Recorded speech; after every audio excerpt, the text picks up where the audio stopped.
again here at Toronto. Nothing has been easy for us. It's been a difficult uphill task. Beating Calgary is not going to be an easy task either, but beat them we must. Being a rookie and playing in Toronto's first Grey Cup in 19 years is truly an honor and a pleasure. And being able to play against such a great team as the Calgary Stampeders is also an honor and a pleasure. Our main objective this year is to bring the Grey Cup back to Toronto. It's amazing how closely the two clubs ended up statistically for the entire season. Two great defensive clubs, two offensive clubs that are capable of scoring a lot of points. Should make a tremendous football game. I think we'll be ready today for the game against the Toronto Argonauts. They've got a real tough defense. We've been to the Grey Cup twice before and lost, and this time we want to take the Grey Cup back to Calgary. In 62 years that the Grey Cup has been up for competition, there have been some tremendous football games. None has been more eagerly awaited than the 1971 battle between the Calgary Stampeders and the Toronto Argonauts. Hello, everybody. I'm Pat Marsden. And this afternoon, I have the great pleasure and honor of being your host for this 1971 Grey Cup Classic. The Argos haven't won it since 1952. The Stampeders haven't won since 1948. This is going to be a tremendous struggle. And with me to co-host this afternoon is Ernie Affiganis, the Golden Greek. Ernie, what's happening down at field level? Thank you, Pat, and, well, it's rain. You know, apart from the festivities all week long, the main worry has been rain. They've been wondering if the rain would dampen the festivities and the game and everything that surrounds the game itself. Well, the weatherman did not cooperate. It has been raining since about 8:30 this morning. They've rolled about 5,000 tons of water off the field, and it still keeps coming. But the temperature is about 40 degrees. The skies are very, very wet, and we hope that the wind will stay down the way it is right now, and hope that the rain will ease off and give the ball players a chance to perform, because it should be a very good ball game. And incidentally, for the first time in a long, long time, a ball game will be played on a very good field. Back up to you, Pat. Thank you, Ernie, and I'll tell you, you just cannot believe the air of excitement that surrounds all of Vancouver today, and particularly here at Empire Stadium. The reason we're here is to watch the Calgary Stampeders and the Toronto Argonauts. But, Ernie, there's a lot of pregame festivities. No question about it, Pat, and that is supplied by Dal Richards and his famous band from Vancouver. And they've been performing for the past 5 or 6 minutes. Let's take a look at them. They're going to do a medley on rain, and it certainly fits the day. Dal Richards and his band with the Majorettes and the Lioness.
Grace McDonald, the choreographer, the majorettes, Del Richards and his band who represent Toronto today.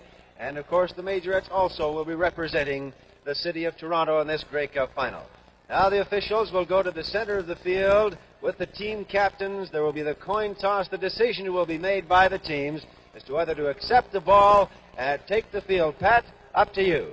Well, Ernie, I'll tell you, by sheer numbers, the Argonauts are going to try and overwhelm Wayne Harris, the defensive captain of the Calgary Stampeders. You'll notice going out there with referee Harry Ross and line umpire Don King are Marv Luster, Dave Ramey, Bill Simons, and Mel Prophet of the Argos. Now, of course, whoever wins the toss will have the option of doing what they would like to do. Let's go to field double. I'll be back here at 112. You want it at 113. Right, and we're almost into that now. 107, oh, no.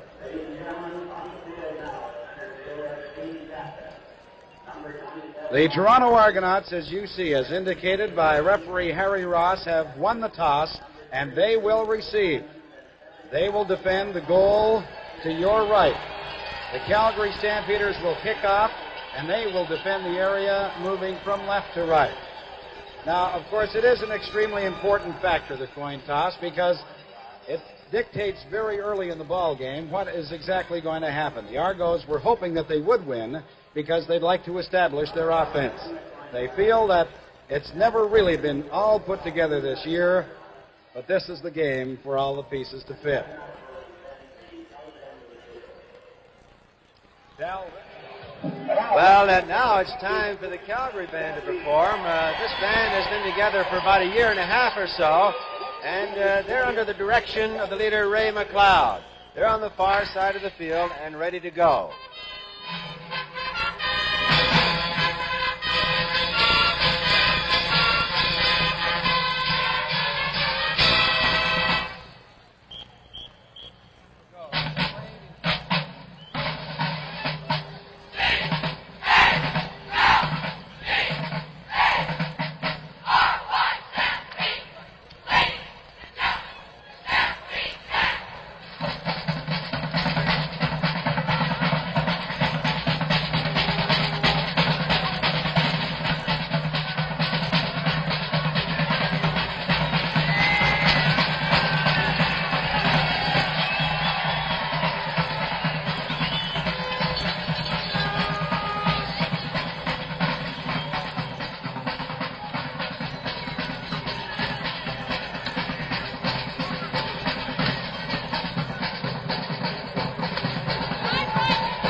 with me, the Western Supervisor of Officials, Paul Dojak, and on my left, Eastern Supervisor of Officials, Hap Schuldeis. Hap, will you introduce the officials for today's game? I will. Thank you, Ernie. The referee, Mr. Harry Ross, number 18, from Lachine, Quebec.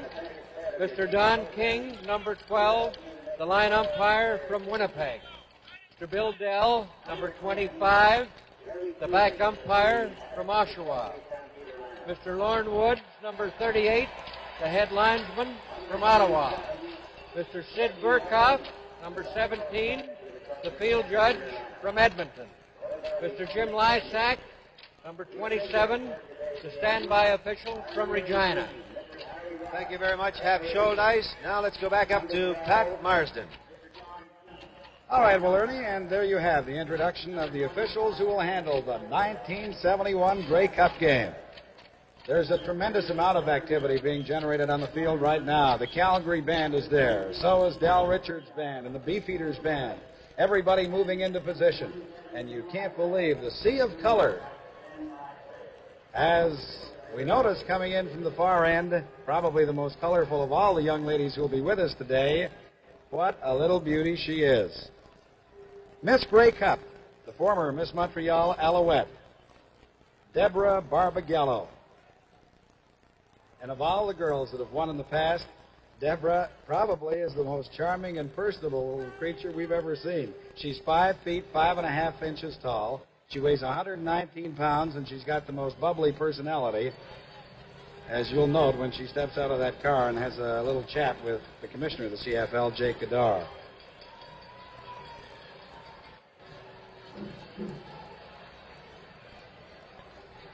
And it is definitely a highlight of Grey Cup week, the selection of the fairest of them all.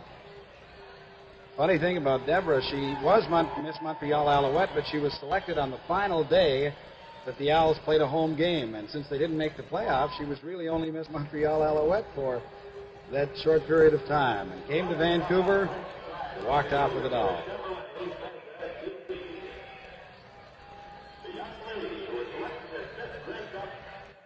And as I noted, she is going to be met by the commissioner of the CFL, Miss Grey Cup, Deborah Barbagallo. She's in her third year at Montreal's Loyola College and is studying for a BA degree in political science.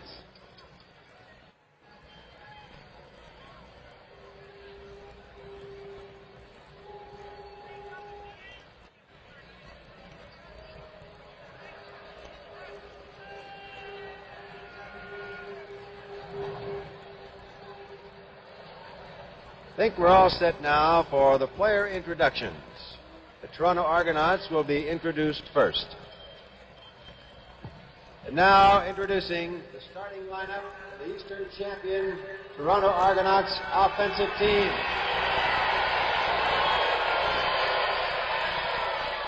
At right end, number 75, Mel Prophet.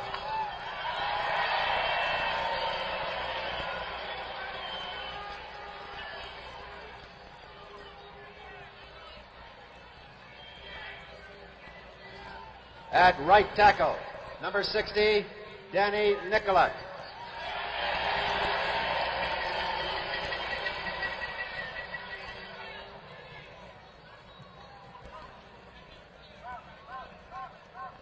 At right guard, number 57, Charlie Bray.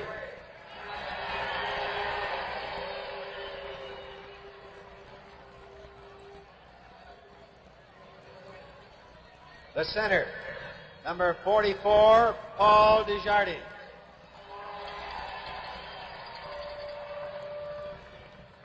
At left guard, number 59, Joe Bijak.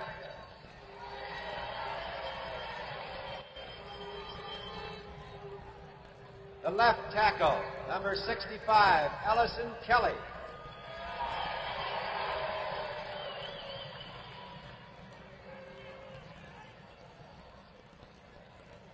The left end, 72, Jim Henderson.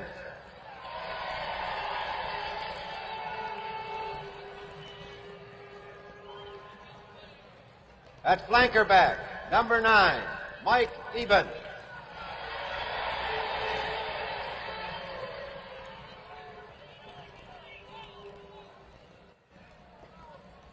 the slot back, number 16, Dave Cranmer.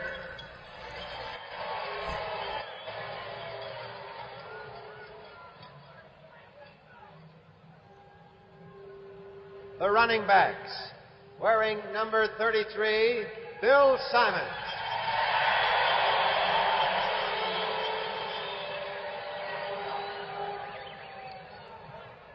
And running back number 24, Leon McQuaid.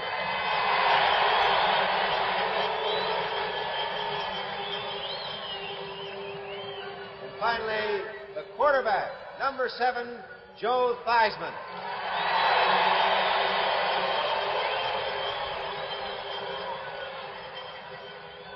Toronto Argonauts offensive team. This is the first time the Argos have ever played a Grey Cup game away from home. All previous appearances would be, of course, at Varsity Stadium in Toronto.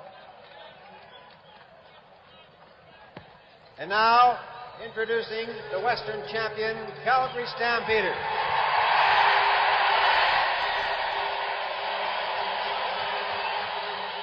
This is the offensive team. At right end, number 76, Herman Harrison. At right tackle, number 63, Lanny Valesky. At right guard, number 51, Granny Liggett. At center, number 45, Basil Bart.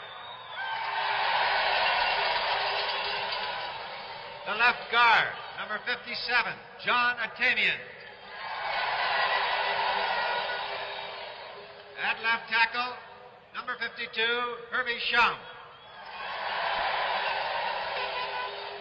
Number 20 at left end, John Henderson.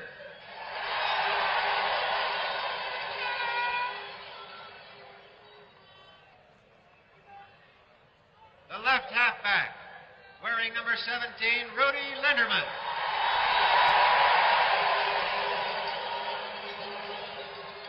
The right halfback, number 19, Jesse Mims. At fullback, wearing 31, Hugh McInnes. The flanker, wearing number 72, Jerry Shaw. And the quarterback, number 10, Jerry Keeling. The Calgary Stampeder offensive team, Pat, and it's a good one. Now back up to you. Well, Ernie, I'll tell you, there's just an air of excitement here, and I think that you could probably determine from the sound that many people are cheering for the Calgary Stampeders, but the Argonauts, I know, are ready. We'll be back with the ceremonial kickoff in just a moment. Now arriving from the west side of the field is the Vice-Regal party, and in just a few moments we're going to have our ceremonial kickoff. The Governor General, His Excellency, the Right Honorable Roland Michener, is here to perform that official duty today with many dignitaries on hand, including the Prime Minister of British Columbia, Mr. Bennett, the Prime Minister of Ontario, Mr. Davis, Premier Lougheed of Alberta, Mayor Tom Campbell of Vancouver, Mayor Rod Sykes of Calgary.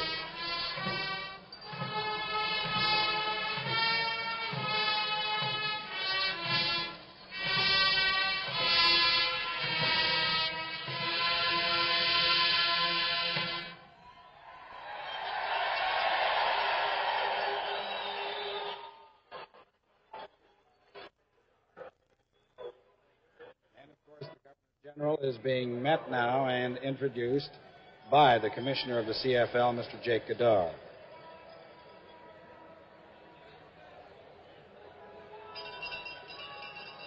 Governor General looks fit. He's waving to the crowd. They tell me that he's been taking this very seriously, this official kickoff, that he's been working out at it in Ottawa, and he'd like to come through, see if he can't even surpass something like 40 yards. Apparently he has been kicking, and he's predicted that he will boot at 40 yards.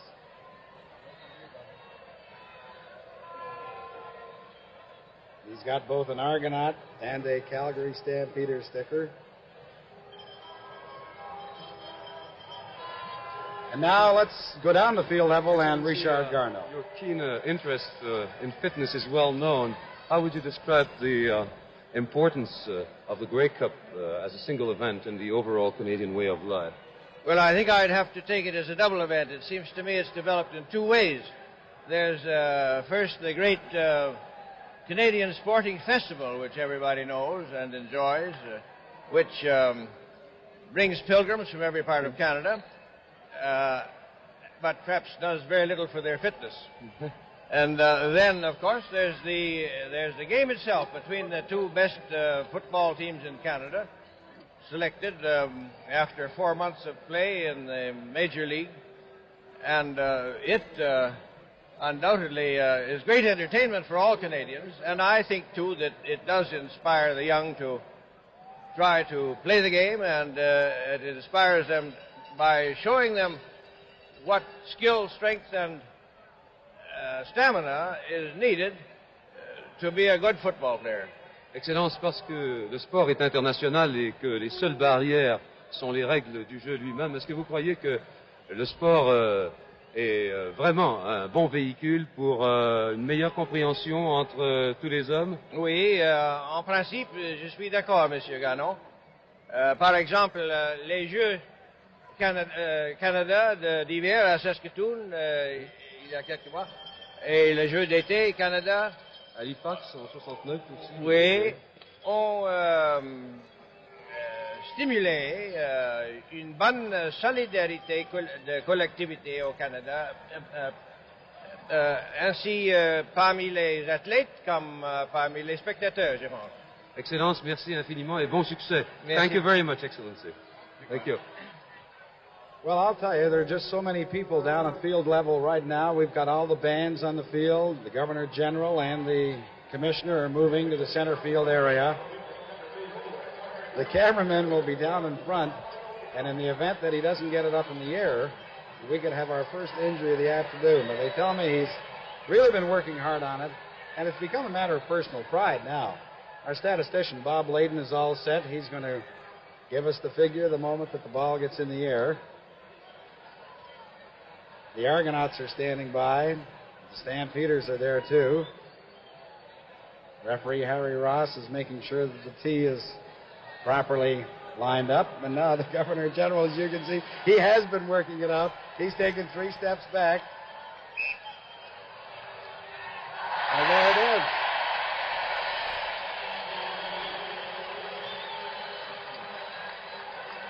"32 yards. Now, I know that I couldn't kick the ball 32 yards with my suit on. The Governor General looked like he got a pretty good leg in there. Let's take a slow-mo look at that. You see the form once again. That good snap in the leg and really followed through. That's the best one I've ever seen. And I'll tell you, you can just see that these two football clubs are tense. The Stampeders are jumping around a little bit, trying to relieve some of the tension. The Argos are just standing there. And now we're set for our national anthem.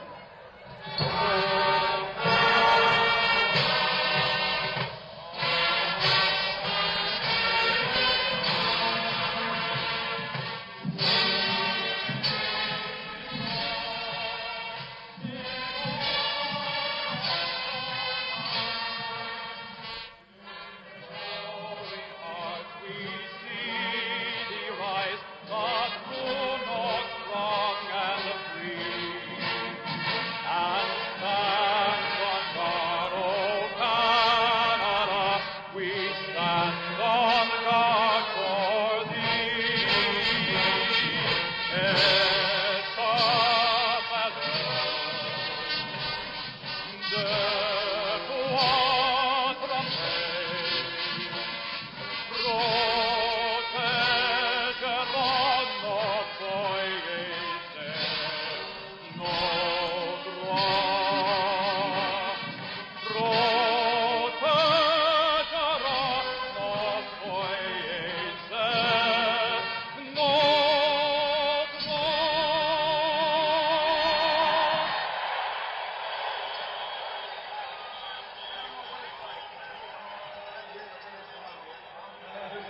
tremendous amount of tension in the air.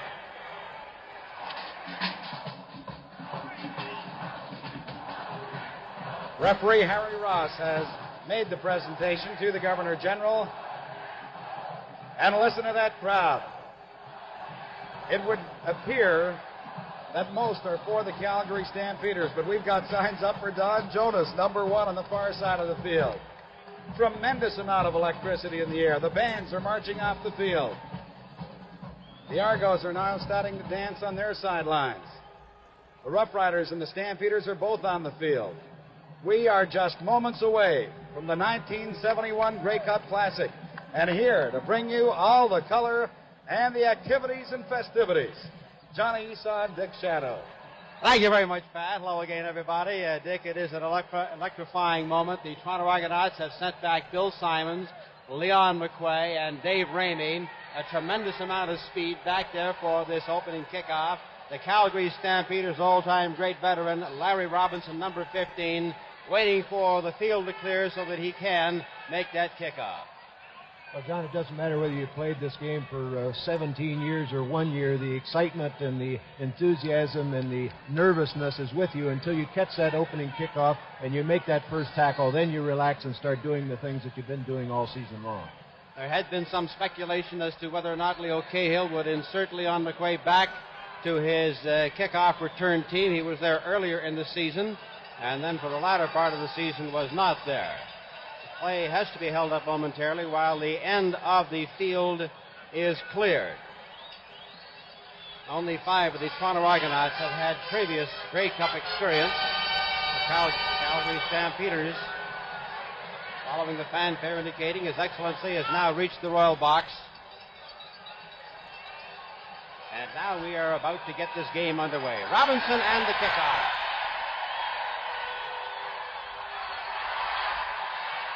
Dave Ramey. Pulled down by Joe Forzani, number 73, and Lanny Bolesky, number 63. And the ball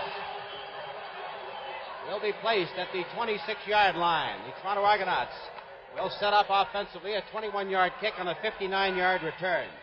Toronto. Theismann, 7. Simons, 33. McRae, 24. Even 9. Cranmer, 16. The backfield.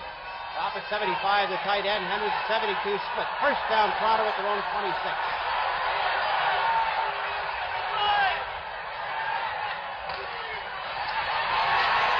Bill Simons moves over the 31-yard line. Stopped by the safety man, Starks, picking up very close to 6 yards on the play. Been an early test to see where Wayne Harris would be lining up against that Toronto running attack. Dick? Well, they did. They went back to the weak side, and it was a good block by Ellis and Kelly that helped spring Bill Simons loose for the yardage. Ball is just over the 31-yard line. It'll be second down and 5 to go for Toronto.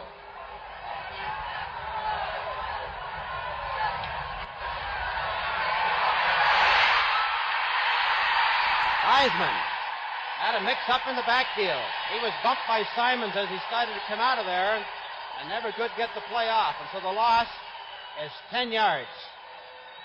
It'll be third down and 14.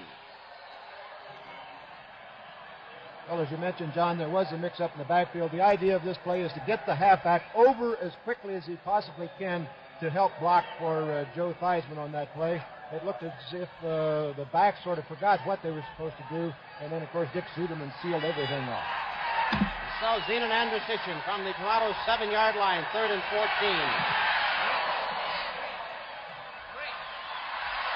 That was taken by Soulier.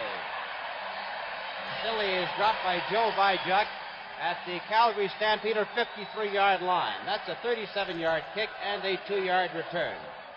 Andrusichin, who averaged 43.8 yards on the season, gets the first punt of the game away for 37 yards. Calgary, Keeling 10, McInnes 31, Mims 19, Linderman number 17, and Shaw 72, the backfield. First down.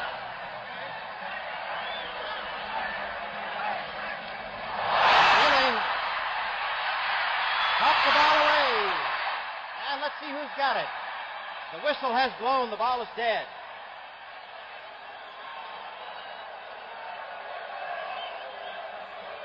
one thing that they were concerned about was the wet ball. Well, I hope we get a chance to take a look at that again, because the officials called it as if it was a pass, but you judge for yourself here. You see the ball just pops away from Jerry Keeling. He didn't look like he had it at all, and Marv Lester came in, and I guess he figured that he had a little motion to that. The ball was wet. It popped up there, so it still remains Calgary's ball. Well, the referee has said that he threw the football. He did not fumble it, and as a result, the Calgary Stampeders will be second down and 10 to go at the Calgary 53-yard line.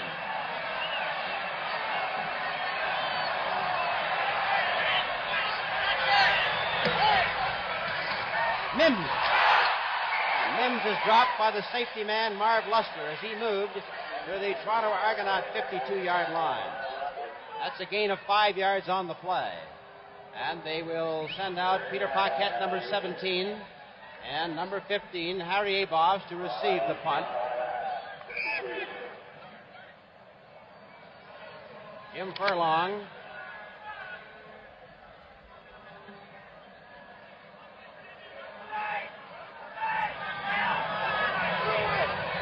He averaged 39.9 on the regular season. It's a low one away. Paquette. And he is met down there by 5 Calgary Stampeders at the 17, 18-yard line. And so on the first 2 exchanges, we've had problems with quarterbacks handling the football. And on that 41-yard kick with an 8-yard return, the Toronto Argonauts will take over. 1st and 10 at the Toronto 18-yard line. Number 65, Kelly at left tackle.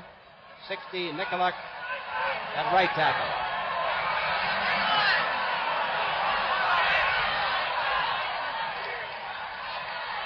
Fake was to McClay. Eben can't get it.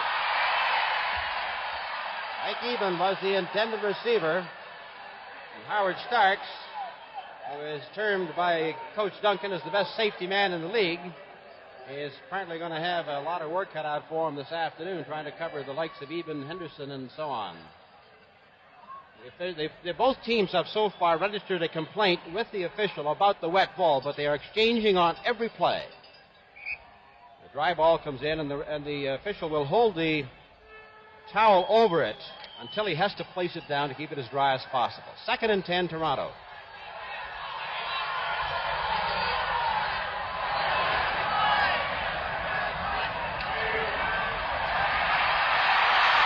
Theismann has dropped again back at the 17-yard line. And Fred James, the defensive tackle, was in there to get him. The loss will be 1 yard on the play. Well, it really depends on how the quarterbacks are going to go as to how the offensive line holds everybody out there. You notice that right off the bat, we had a rush there by Dick Suderman, who got in on Joe Theismann to initially slow him up, and consequently he just couldn't get that pass off.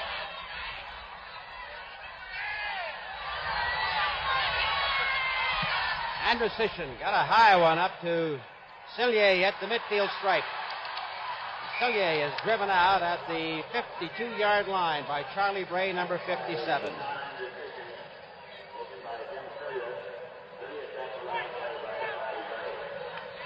Score is Calgary nothing, Toronto nothing. The 1971 Grey Cup game continues in a moment. A tremendous number of fans from all over Canada have arrived in Vancouver for this 60th Grey Cup championship. Matter of fact, we have a record 393 accredited in press, radio, and television this year. 1st down, Calgary at the 53. Mims. And Jim Stillwagon broke through there to grab him and pull him down for a loss. Back at the 53-yard line. That's a 5-yard loss. Jim Stillwagon, number 68, the defensive right tackle. Stillwagon, who was a Lombardi Trophy and Outland Trophy winner, we'll look at Granville Liggins, the offensive guard, who was also an Outland Trophy winner in top college football in the United States. Martin goes in to replace 31, Dick Aldridge. 2nd and 15 at the Calgary 52.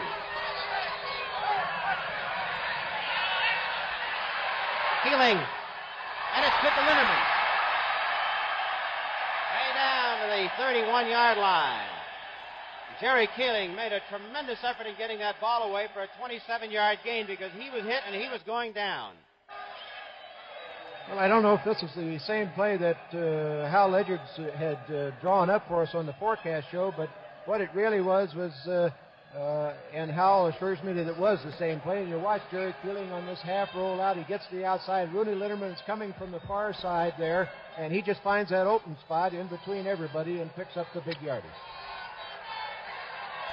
23-year-old Rudy Linderman giving them 27 yards. First down at the 30. Mims.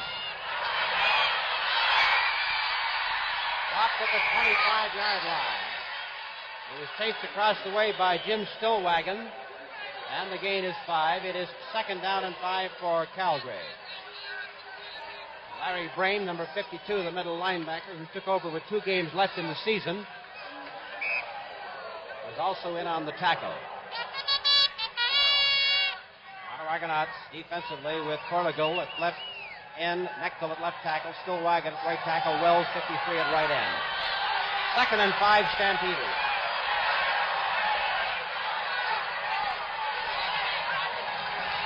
Mims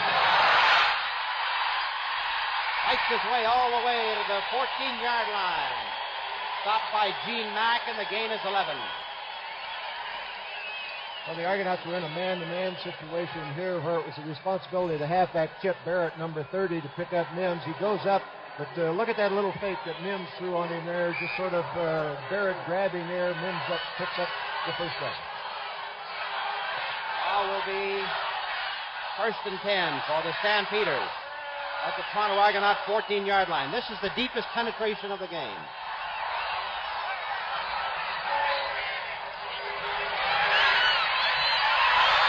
Away as the split end, John Henderson, decided to cut back in. The ball went outside. Dick Thornton reached back, but of course it was nowhere near him.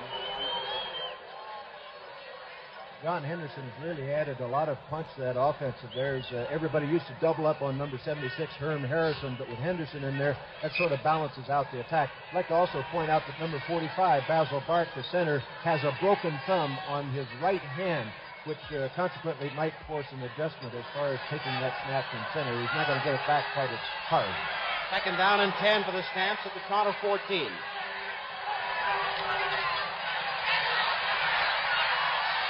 And Herman Harrison has got it in the end zone for the touchdown. Herman Harrison, the all-time Calgary receiver, takes a 14-yard pass. Well, we were just talking about Herm Harrison. It was Larry Brame, number 52. You see there, he has to drop back into that hook zone. Herm Harrison, who was split out a little bit, just sort of snuck in behind him. Brame lost sight of the ball, and Jerry Keeling put it right on the money for the touchdown. So the Calgary Stampeders have drawn first blood. The Stampeders are everywhere. Larry Robinson. That's good.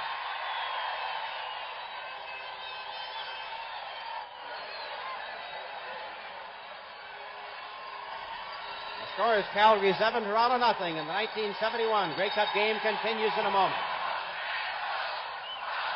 Jerry Keeling in that well-directed drive, 52 yards, used 3 rushing plays, 3 passing plays, picking up 3 first downs along the route. And so the Calgary Stampeders, with Herman Harrison catching a 14-yard pass, go ahead in the ball game 7-0. And this predominantly Western crowd really whooping it up now as the Calgary Stampeders go on top. Larry Robinson on the kickoff. Ramey to McQuay.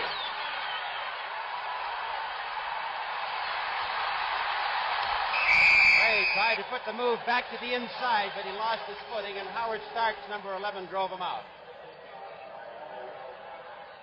35-yard return on that 60-yard kickoff. Well, Leon McQuay, who I think was very impressed with the Chenley Awards this past week and has really changed his attitude. He came into this ball game wanting to win the car for his mother. And so when he gets that ball, watch out, because he's going to be going all out. Toronto first down at the Toronto 40.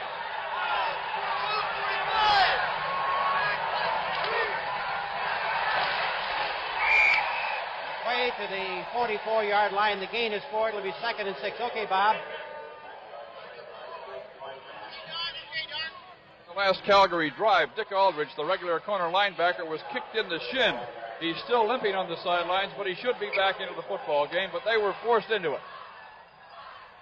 Okay, Bob, it is now 2nd down and actually 5.5 yards to go, almost 5 at the 45 for the Toronto Argonauts. Henderson, 72, split left, even wide to the right.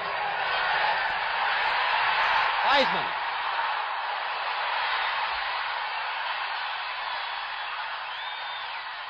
Finally, Frank Andruski, the All-Canadian defensive back, drives him out at the 52-yard line. And that's the thing Calgary Stampeders have been worried most about, was being able to contain Joe Theismann. He picks up 13. Well, I think that's the first down that the Argonauts have picked up so far in this game, and Joe Theismann looked as if he was going to be trapped. Everybody dropped back into their zone, and Theismann got loose. The only problem was that he picked on Frank Andruski to try and get around him, and Frank played off the man trying to block him, number 9, Mike Eben, very well to hold Joe Theismann to that gain, which gave him the first down. So the Toronto Argonauts are first down at the Calgary 54.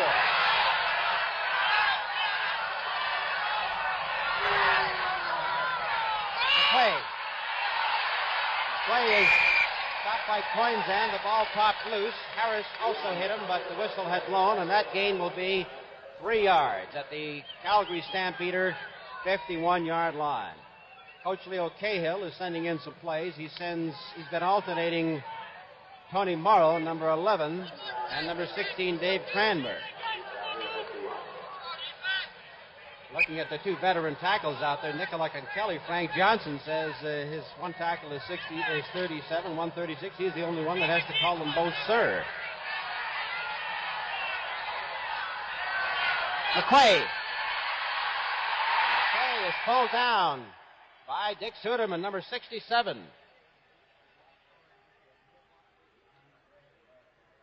The ball will be at the 48-yard line, and they'll be about 4 yards short of the first down. So he managed to pick up about 1.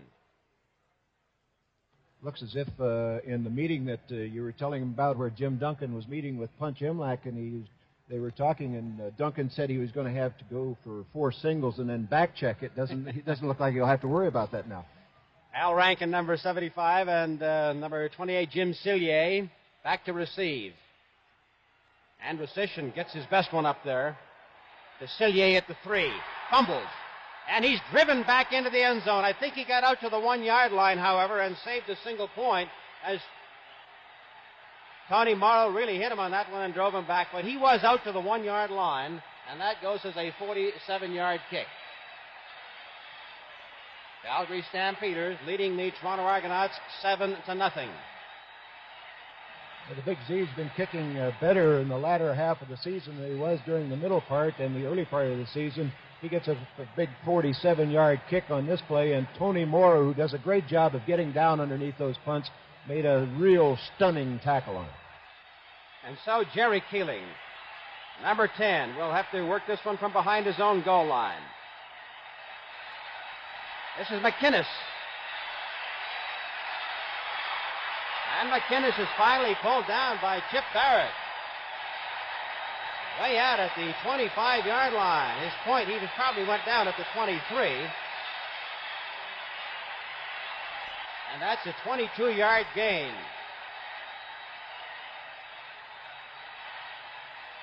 Hugh McInnes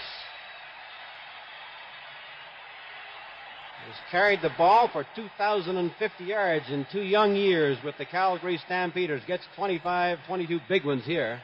First down at the 24.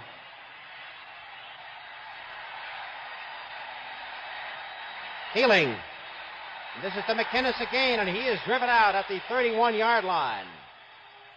That gain is very close to 7 yards as Tim Anderson, number 26, drove him out. And Jerry Keeling, Dick, is coming very, very close to getting hit, but that quick release of his is continuing to save him. Well, the main idea as far as the quarterback's concerned, and we'll hear from Russ Jackson in the second half on that, but really you got to wait till that last split second to release that ball. Let that man make the break on him and then hit it with him, and he's looking like he did in that last game against Saskatchewan, very sharp to this point. Second down, 2.5 for Calgary Stampeders, just over their own 30. McInnes, he was hit by Jim Stillwagon. He got to the 30, and so they're going to be forced to kick.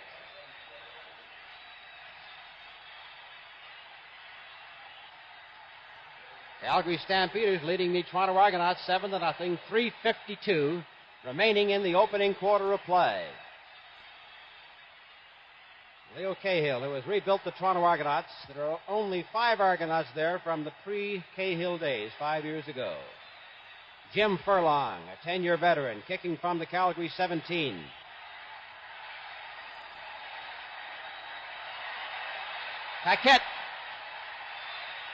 Paquette is down at the 40-yard line. Hit there by Brian Marshall, number 71, a graduate from Loyola.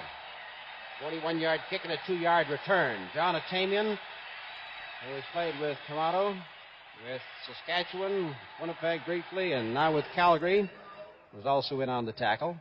And the Toronto Argonauts will be 1st and 10 at the Toronto 40-yard line.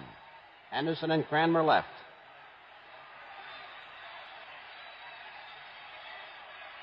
McQuay was piled up in there by Fred James, number 47.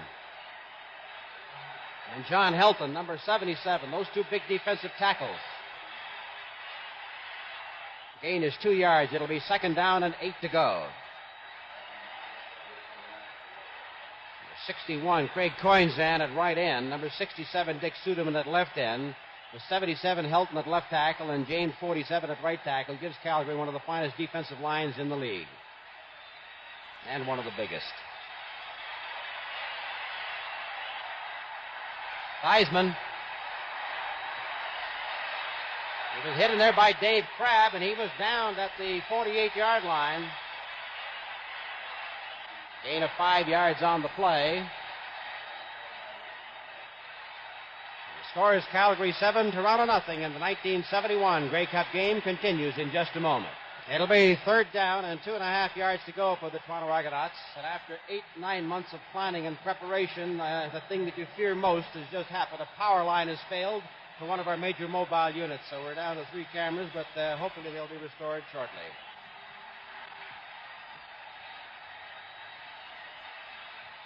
Andrew Sishin gets a tremendously high kick to Cillier at the 20. And he's driven out at the 20-yard line. Down there was Joe Vyjuk, number 59, and Tony Morrow, number 11. 42-yard kick.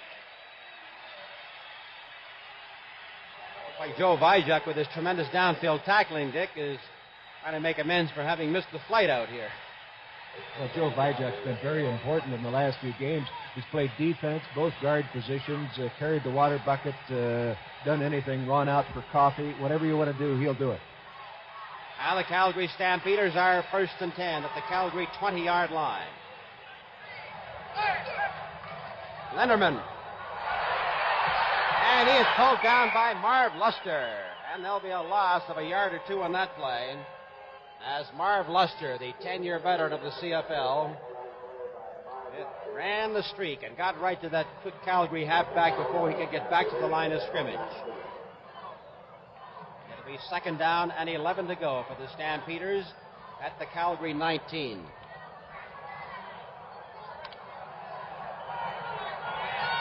Now they send Shaw and Harrison to the bottom of your screen. Mims is dropped at the 27-yard line. In there to get him was number 53, George Wells, and 52, Larry Brame.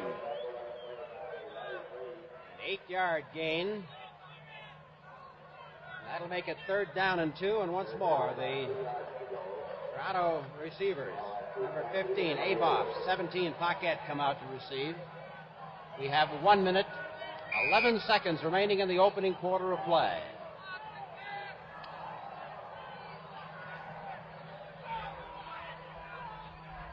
Paquette and Abofs at the Toronto 45-yard line.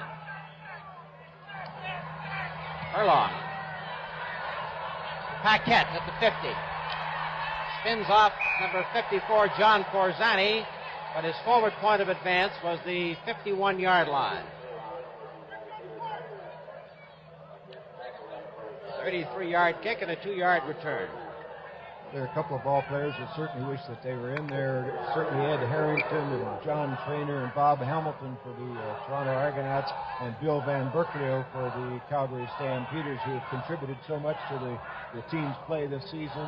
Because of injuries, they're not in the big one. Even goes wide to the right, Henderson wide to the left. Toronto first down at the Toronto 51-yard line.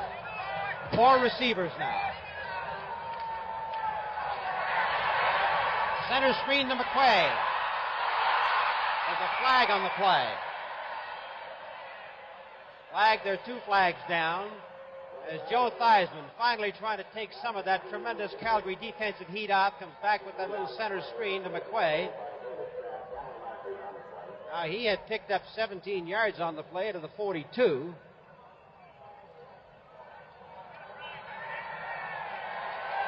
Certainly a flag in that position would indicate clipping, I would imagine, on the play. The center screen, what they did was split out the ends to widen out the linebackers. Wayne Harris moved a little bit to the right side to go over with Mel Prophet. This left it open in the middle, but one of the linemen, in trying to clear Wayne Harris as he came up to try and get in on the play, clipped him, and consequently the Argonauts were caught. Called him for interference on that one, Dick, which brings the ball to the 41-yard line, and it'll be first down over again with 20 yards to go. McQuay maintained his balance and finally goes down at the 44-yard line, picking up 3. Larry Robinson made the tackle. And the score is Calgary 7, Toronto nothing. The 1971 Grey Cup game continues in just a moment.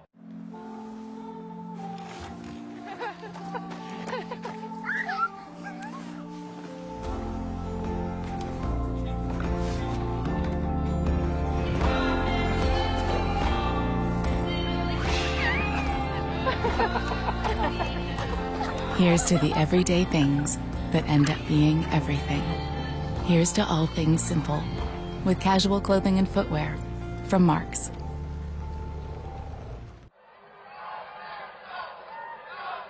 There is the statistical story of the first quarter of the ball game. Calgary Stampeders leading by a score of 7-0. Toronto Argonauts at their own 44-yard line. Second down and 17 yards to go.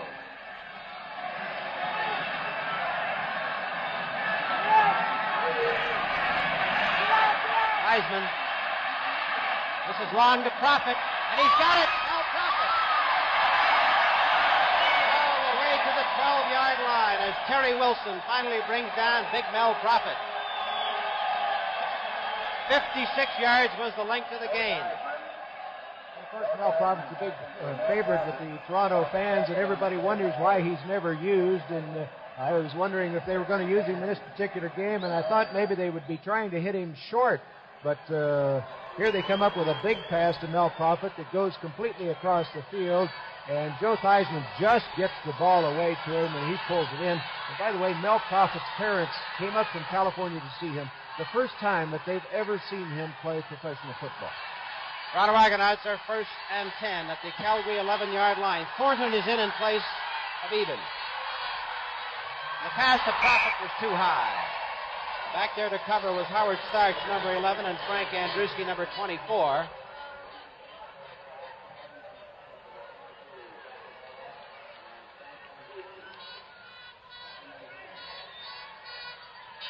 Eben now goes back in, and Thornton comes out.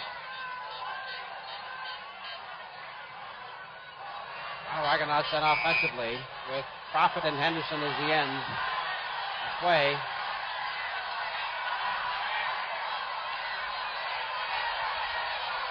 Even wide to the right. Simons and Morrow. Tipped away for number 24, Leon McQuay. Henderson was right there with him, and Larry Robinson. Wayne Harris. Harris, who won the Outstanding Lineman Award for the 4th time in his 11-year career.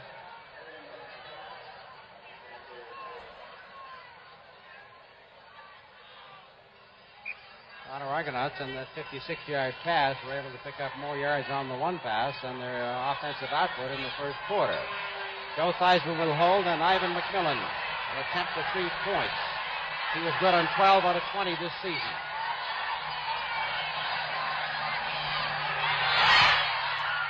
That's good. Little Ivan McMillan, the smallest man in the CFL. Scores Calgary 7 and Toronto 3. The 1971 Grey Cup game continues in just a moment. And so with that field goal by Ivan McMillan, the Toronto Argonauts get on the scoreboard. Calgary leads 7-3. There's the longest one ever in a Grey Cup. And the Calgary Stampeders with Harrison, Linderman, and Jerry Shaw all split left. They're first down at their own 35. Over the head of Linderman.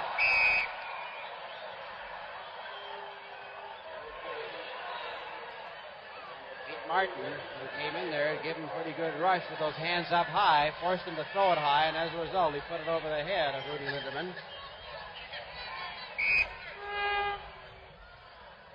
He's been good on 3 out of 6 passes for 50 yards so far in the ball game. Second down, 10 to go for the Stampeders at their own 35.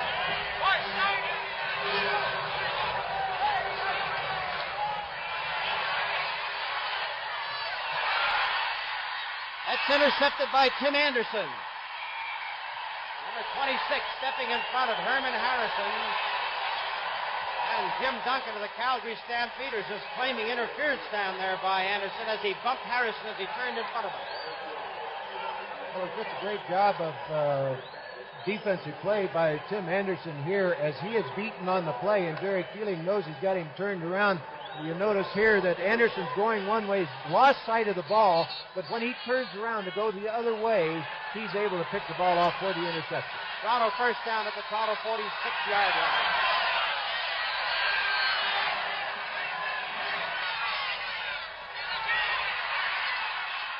McQuay got it. That should be 12 yards and a first down for Leon McQuay, who was hit by the bench.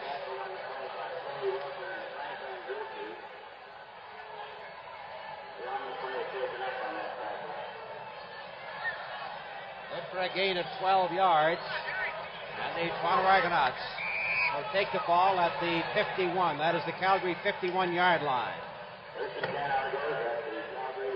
Larry Abops, number 15, goes into the ball game to replace McQuay.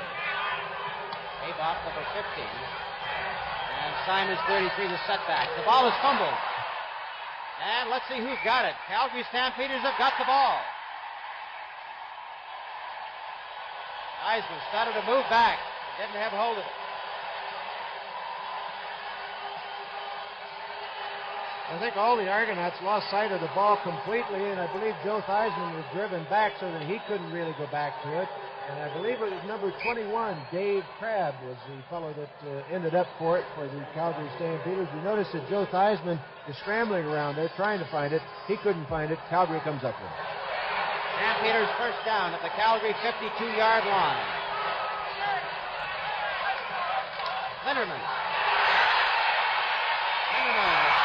at the 49-yard line for a gain of very close to 9, hit by Tim Anderson, and Barrett knocked his helmet loose, but he held on to the football.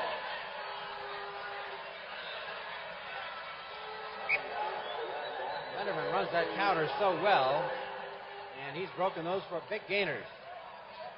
Second down and 1 yard to go for the Calgary Stampeders.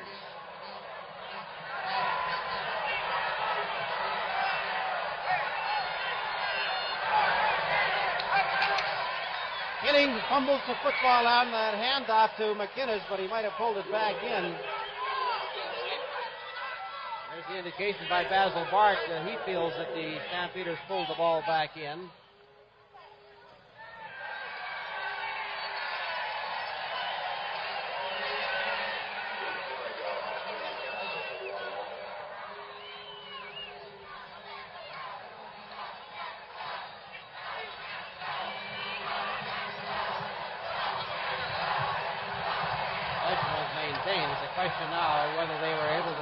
the ball far enough for the first down.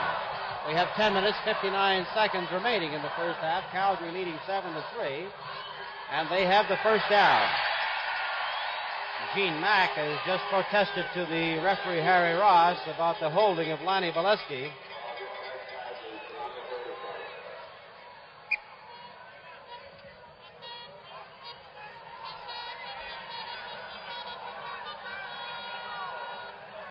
Liggins at right guard, Valesky at right tackle. Liggins originally started, of course, as the outstanding defensive line, and now he loves it offensively.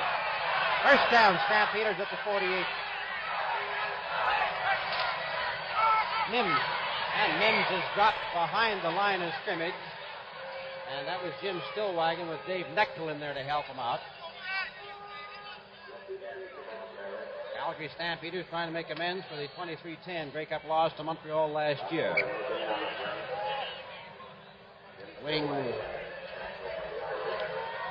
Here's Bob Moyer at the bench. John Leon McQuay said that when he hit that bench, he hit his head and his hand. His hand stings and his head hurts a little bit, but he's okay. He'll play all the rest of the way. Okay, Bob. Keeley. Intended for Linderman, too far. So the Calgary Stampeders, after having recovered the fumble, have been unable to move deeper than the Toronto 47-yard line. It is now 3rd down and 10. Dick, I thought that the players said the throwing of the football wouldn't be much of a problem, but it seems to me that it has affected this game more than that. Well, when we were out to practice the other day, they were throwing wet balls. Joe Theismann was saying, I think that they're trying to strengthen my arm because I have to shot put the ball. But they're trying to keep the ball as dry as possible. But with this moisture in the air, it does affect it. Furlong gets his best one up there. That's Harry Abots at the 2.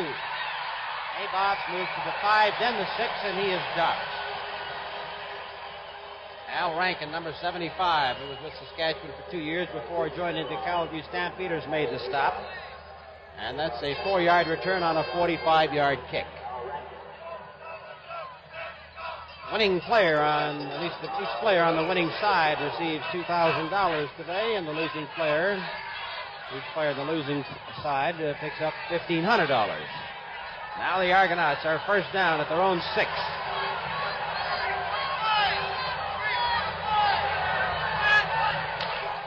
Fake is to Simons.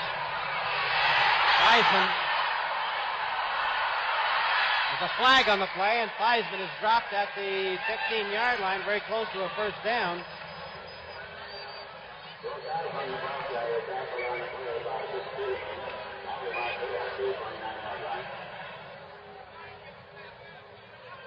Well, the official gave a preliminary signal of holding against the defensive club, the Calgary Stampeders. Wayne Harris was the party detected on the holding call. And so the Toronto Argonauts will take the ball 1st and 10 at the Toronto 16-yard line. 9:14 left in the first half of the 60th Grey Cup Classic. McQuay. And McQuay moves close to the 20-yard line, picking up 4. They haven't gone to Bill Simon since the first play of the game, which is somewhat surprising, Dick. They must have the feeling they have to get outside and have to get there quick. Well, I think the idea is that Bill Simons does such a great job of blocking that they're using more of the blocker, and I think that possibly they might be thinking that Wayne Harris is keying on him, but certainly he's a guy that you've got to go to. He's got to get that ball to be effective. 2nd and 6. Toronto. And 5 minutes nailed once again. Fred James, John Helton, and Joe Forzani. They drop him for a loss of 10.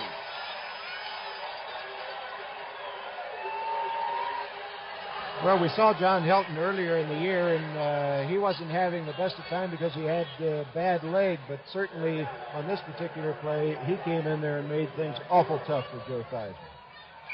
Well, that's the 3rd time Theismann has been dropped today, and the loss was 31 yards. Total of 31 yards in those 3. That shows you the tremendous caliber of that Calgary front 4. And an undecisional kick from 5 yards deep in his own goal area.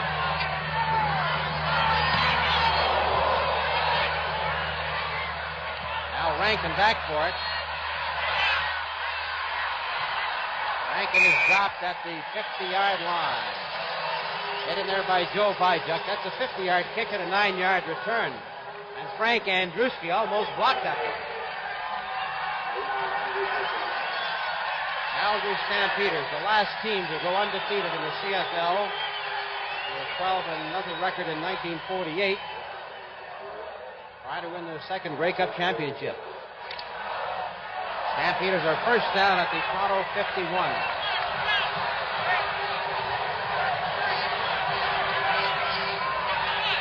Healing. Gets it out there to number 20, John Henderson.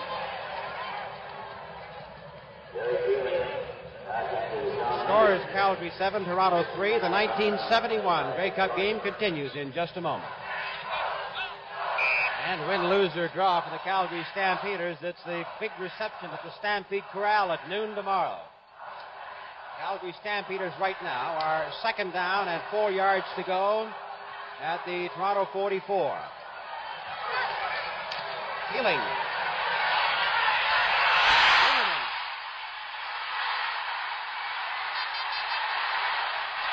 And he's all the way to the 6-yard line. The ball popped loose, and I think the Calgary Stampeders have lost it.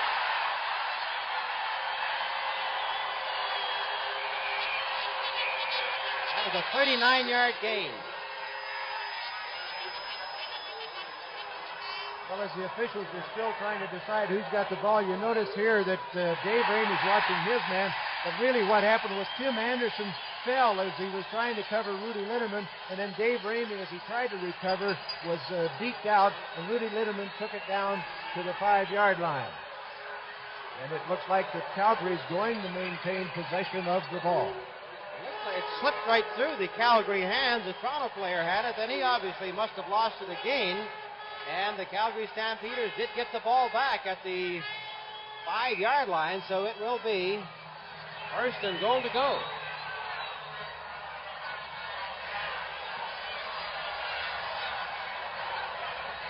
7 minutes and 9 seconds left in the first half. And the Stampeders are knocking at the door. Another 39-yarder.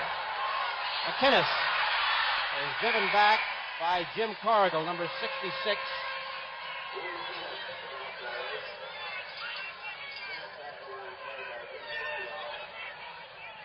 They lose about a half a yard on the play, so it'll be second and goal to go from the,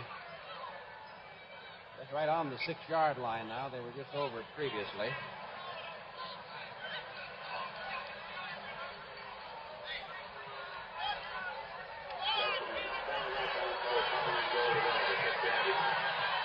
Calgary knocking at the door.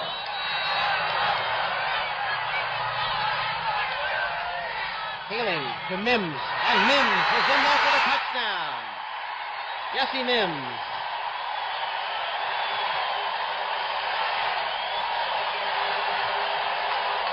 That's a 6-yard gain and the third rushing touchdown for Jesse Mims this year. Well, they got Hugh McGinnis going one way, and it looked like a delayed trap up the middle. You see Jesse Mims just delay in there, and then the linemen were occupied, and then he just found that little opening up the middle. He took it in for the 6 point. And so the Stampeders go on top 13-3. Larry Robinson, second highest scorer in Canadian Football League history, ties the extra point. And that's good.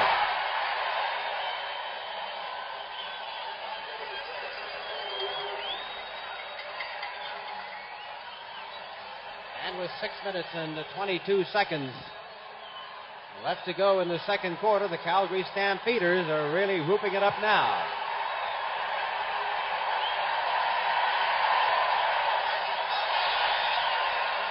And the football reporters are probably starting to make notes because they have 2 big awards. The outstanding player of the game will receive a 1972 Le Mans convertible. The outstanding Canadian player in the game will receive 2 tickets anywhere in the world in the CPR system. So the players have 2 special awards as well as, of course, the Grey Cup itself. Tony Morrow ball goes out. He was the last man to touch it. Goes out at the 38.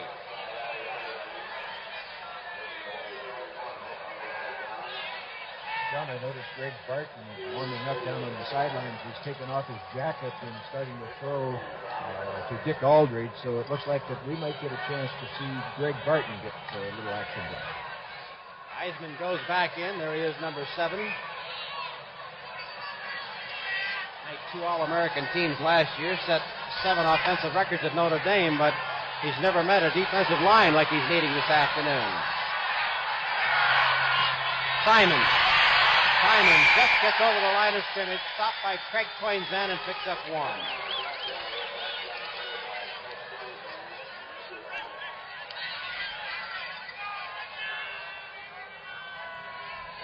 Ball is at the Toronto Argonauts 39-yard line. Dick Thornton goes in with a play from the bench. Toronto is the only club in the Eastern Conference that has been able to maintain any superiority over Calgary, that is in games won and lost, ever since the introduction of the interlocking schedule back in 1961, and Toronto's won 6 of the 11 games. Martin wide to the right. 2nd and 9. Heisman, the Prophet, to the 51-yard line, and that's good for 14 yards. Stopped in there by Dave Crabb, number 21. Well, as you notice, Mel Prophet going back, he's sort of ducking his shoulder. He's got a bad left shoulder that he suffered in practice, so consequently this might be why they haven't been using him. But they had success against Calgary before with Mel and this short out stuff. And here the backs cleared everything out, and Mel just took it down about 10 yards and was wide open. You'll probably see that play many times. Toronto first down at the Toronto 51.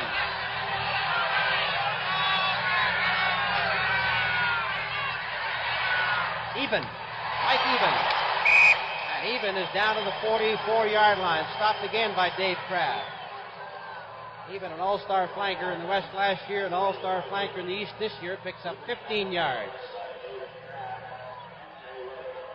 That's his first one of the afternoon. We have 4 minutes and 40 seconds remaining in the half. Mims and Harrison scoring the majors for the Calgary Stampeders. McMillan, a field goal for Toronto. First down, Toronto at the Calgary 44.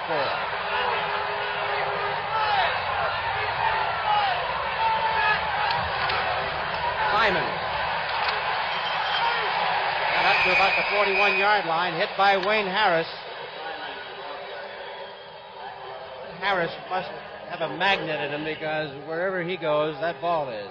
I tell you, he reads so well, and he knows all the keys and who's in the backfield, where they are, what down the situation is. He's just uncanny in the way he plays it. And incidentally, I found out from one of the Calgary writers just before coming up to the broadcast booth that Wayne Harris has said that next year will be his last year. That'll be his 12th season, and what a loss that would be to any club. Second down and 7 yards to go for the Argonauts at the 41.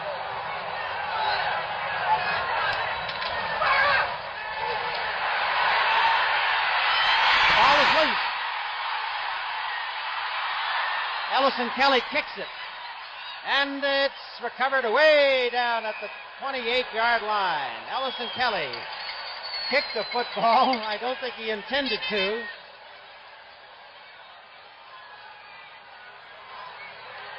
The original line of scrimmage was the Calgary Stampeder 41-yard line. The ball is back at the 29-yard line. That's a loss of 40. Well, if he was going to kick it, he's kicking it the wrong way, because normally that's what you want to do is kick it towards your goal line. But here Joe Theismann, of course, trying to hold on to that football out there with that kind of rush and the weather conditions the way they are. The ball naturally is a little looser, and or at least it was knocked away from him. And then, of course, everybody's scrambling ground. Fred James tried to pick up the ball and take it in for a score, and he would have certainly had a good chance at it. If he had done that, but consequently it looked like Kelly gets the ball and the Argonauts have it. And because Toronto kicked it, it'll be third down. Had Calgary kicked the ball when it was loose, it would have been Toronto first down. So it'll be 3rd down and 50 yards to go. Anderson back at his own 16-yard line.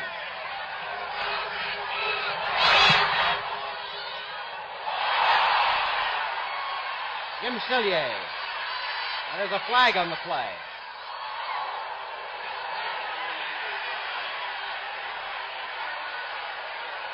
Andrew Sitchin, the punter, was hit back there. Now there's another flag away in front of the Calgary bench. They're dropping all over the place.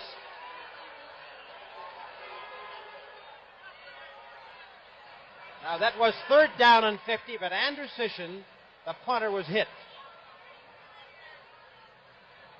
Since the kicker is hit on this play, it makes it an automatic 1st down. The roughing is called at that point. What happened upfield was that Calgary caught the ball, and there was roughing as they drove him right out of bounds over the bench and onto the track.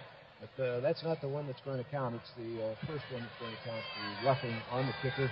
I'm sorry, it is going to be 3rd down over again. That'll bring the ball up to the... Well, it was at the 29. Let's just double check this one. I thought I was right. Yeah, it should be... Got to be an automatic 1st down.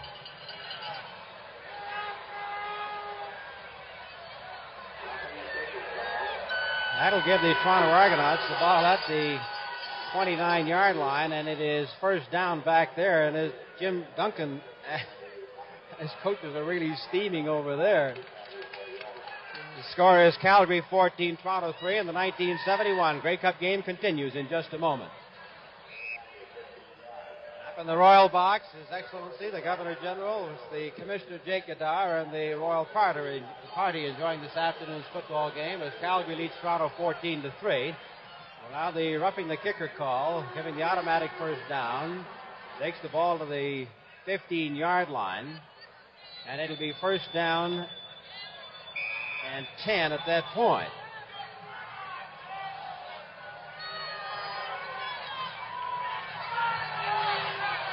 Oh, we're all straightened out and ready to go again. Heisman looking out here to McQuay. And McQuay fights his way to the 25-yard line, and that should be enough to move the yardsticks.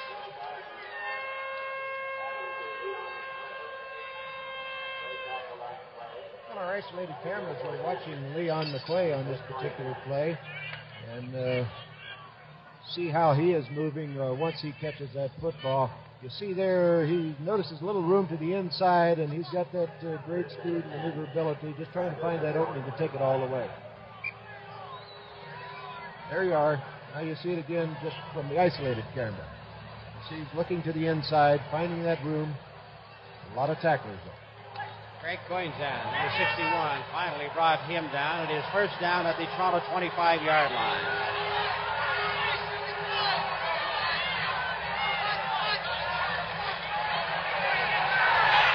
Heisman.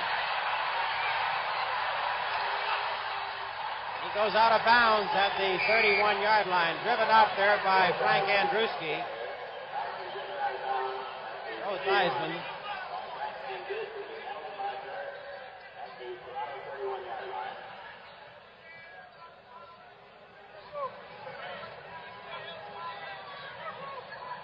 Flag indicating a clipping call. And Joe Bija. Fred James on the play, so that'll take the ball back to the Toronto 13-yard line. So they'll have the 1st down over again, but now they have 22 and a half yards to go. 1st and 22 for Toronto. So they have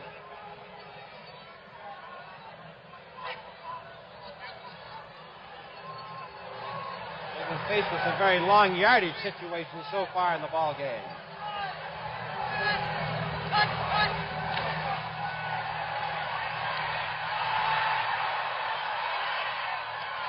Even all the way to the 37-yard line, and there's a flag back at the line of scrimmage again. Looks like Dick Suderman came in with a little extra effort there on the quarterback, Joe Theismann. There'll be roughing calls. There's the indication. Rough play against the Calgary Stampeders. Got to take the ball all the way to the 54-yard line. Well, the Argonaut offensive line is just having a tough time keeping everybody out of that backfield, and Joe seems to have to rush everything, but he gets time enough here as Mike Evans gets away from Dave Crabb on this play, and he digs it out as a second baseman would and slides into home plate with a big completion. Argonauts at the 54. Theismann has to break out of there, gets away from Suderman, and is finally pulled down at the 43-yard line. Joe Theismann stopped by Reggie Holmes, number 27. And we have a minute and 50 seconds left in the first half of the ball game. Well, it looks as this is what Joe Theismann is going to have to be doing more of, is trying to just let the lineman block to the outside and then take it up the middle, pick up what yardage you can. That'll slow that line rush down, and then that'll enable everything else to possibly open up for it. Well, now we have Greg Barton coming into the ball game for the Toronto Argonauts. As Theismann was hit back there, and he's hit in the head. He's just a little bit woozy right now. They give him the smelling salts at the Toronto bench. Barton, the quarterback, number 18.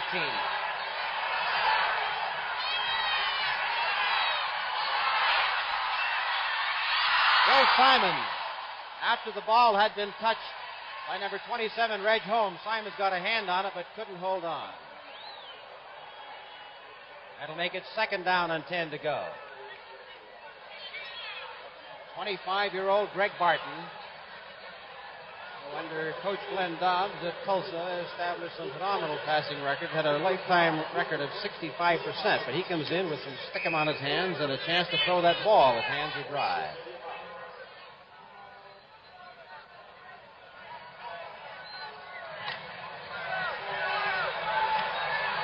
Toronto sends even wide to the right.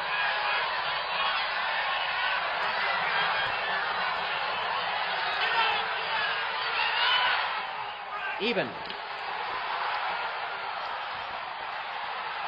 Gonna lose some yardage there. He's back at the 41-yard line. He was within 2 or 3 yards of the first down before he tried to shake off those Calgary tacklers. But Calgary has always got 3 or more people right in this spot. Well, I think you're right, John. I think Mike even could have picked up the first down on that play because Frank Andruski, who was playing him man for man on the play, he'd beaten him short. You notice here he tries to get Andruski to go to the outside, which he does do. He breaks loose for him, but I guess all ball carriers want to try and get the touchdown on every play. Here you see that he knows that he's free. Rather than go back and just settle for trying to get that first down, he sacrificed. McMillan from the 47-yard line. Short, lands on the 1-yard line. Starks has it. Starks is hit at the 2 and dropped. And with 53 seconds left to go in the half, here's Bob. Johnny, Joe Theismann had to come out of the game when he was wrapped on the head, not because he was hurting so much, but because the wrap on the head brought tears to his eyes, and he couldn't see what he was doing. That put Greg Barton in the game. Okay, Bob. Well, the Calgary Stampeders with a 14-3 lead are at their own 2-yard line. Liggins and Atamian are the guards. Husky and Shum the tackle. Mims hit by Stillwagon and slid off Stillwagon to move to the 5-yard line for a gain of 3.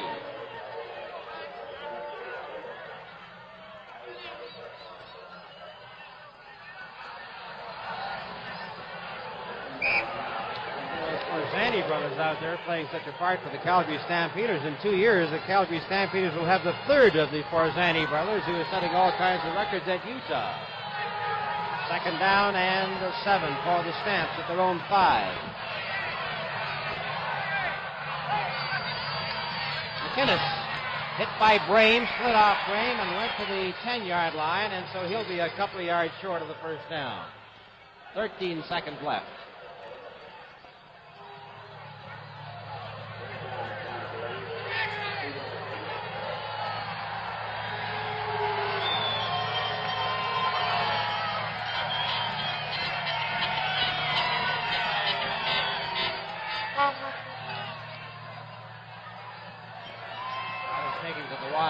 hash mark, 3rd down and 2. So with 13 seconds left to go,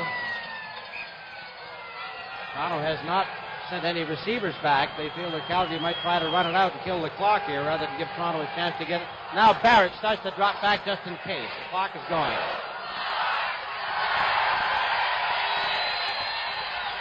And he just dives with the ball to kill it out. And so the first half ends. And at the end of the first half, the score is Calgary 14, Toronto 3. We'll return with our Grey Cup halftime show in just a moment. And two fellows who are very anxious to partake of the next 30 minutes of action are sitting up with us here in the booth. And I refer to Don Chevrier and Russ Jackson. Take it away, fellas. Thank you, Pat. Hello again, everybody. The second half about to start. In about 30 minutes of playing time from now, barring overtime, we will know which team will be Canada's Pro Football Champions of 1971. You know the score is 14-3, and here's how the teams compare in the first 2 quarters of play here at Empire Stadium this afternoon, as Toronto was able to get ahead of Calgary in total yardage after the Stampeders had more than doubled the total yardage output on Calgary or on Toronto in the opening quarter. The top rusher again, Joe Theismann, with 47 yards. The leading receiver, Mel Prophet, 67 on one long reception. In Theismann's case, not a case of wanting to run. Russ Jackson, a case of, in many opportunities, having to run with the ball. Certainly, Don, the Calgary defense has put on great pressure on Joe Theismann throughout that first half. And as we mentioned during the highlights, we would hope that the Toronto Argonauts can prevent this rush because Joe Theismann has been dancing around back there. He is the leading ground gainer for the Toronto Argonauts in this particular ball game. And even the passes that he did complete, the long one to Mel Prophet and the one to Mike Even coming out of his own end zone there about the 2-yard line, were after he had been forced out of that pocket. Jerry Keeling, in contrast, having an abundance of time on many plays for the Calgary Stampeders. You see number 19, Zenon Andrusician, with the ball in the tee, getting set to kick the 31. Hugh McInnes and 19, Jesse Minn. 14-3, Calgary is the score, as Andrusician meets the ball for the second half kickoff. Spins to Rankin. And Rankin across the 40-yard line for the Calgary Stampeders to start play here in the third quarter. Was Gene Mack, number 76, who met him with the tackle. 30 yards, the length of the kickoff by Zenon Andrusician. Jim Duncan, the coach of the Calgary Stampeders, back for the third time in 4 years, looking for that national championship and, of course, the Grey Cup. With Keeling at quarterback, Stampeders at first down.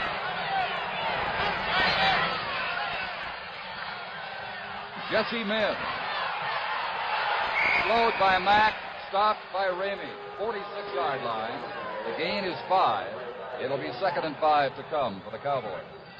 Don Marv Lester, number 27 for the Argonauts, the free safety back there, and probably the key in that secondary for the Toronto Argonauts, has had a good afternoon. He came in there and was unhappy with himself when he did not stop Jesse Minn right at the line of scrimmage. 72 is Shaw. He breaks left. Marv Lester, of course, the safety man for the Toronto Argonauts. Henderson set right.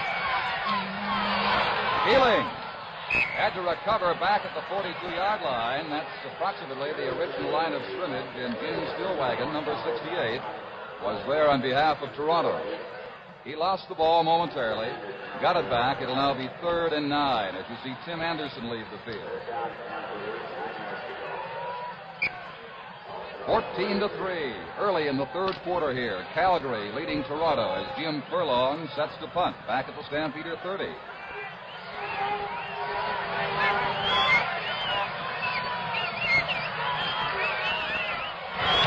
A marker has been thrown. Harry Aboff at the 30-yard line, run down by Brian Marshall. But I repeat, there was a penalty marker thrown as that kick got underway. Punt traveled 43 yards. The return was 5 by Aboff. And he, along with punt return men on both teams, having trouble fielding the ball, which takes some weird bounces here on this wet, artificial turf. The indication is that Jim Stillwagon was offside for the Toronto Argonauts on that last play. And the option belongs to the Calgary Stampeders for the Argonauts to accept the ball there for Calgary to repeat the punt, and the Stampeders have chosen to kick over again. Don, quite a few punts this afternoon have been of the low variety, and when they do bounce on that turf, you mentioned they do take some funny bounces, and certainly not only that, but these punt return men have to field that ball when it is not completely dry. But it was an offside against the Toronto Argonauts, and it's third down over again for the Calgary Stampeders. It leaves them still a good 4 yards away from their first down objective at the 46-yard line. John Henderson next to head coach Jim Duncan. Frank Andruski joins the conversation at the Stampeder bench. I'm wondering whether he wanted them to take that punt and let the Toronto Argonauts have that ball. Well, Furlong is hoping for a better kick right now. Aboff and Paquette wait the kick. It is short to the sideline and goes out of bounds. The marking will be at the 42-yard line of the Toronto Argonauts. So the Argonauts actually benefit by the Stampeders' decision to return the kick, or repeat it.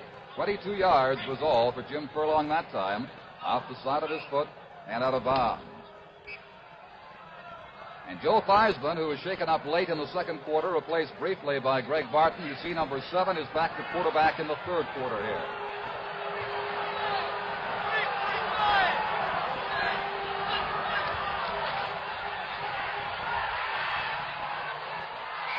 That is no catch at the 50-yard line. Trying for the interception was Larry Robinson.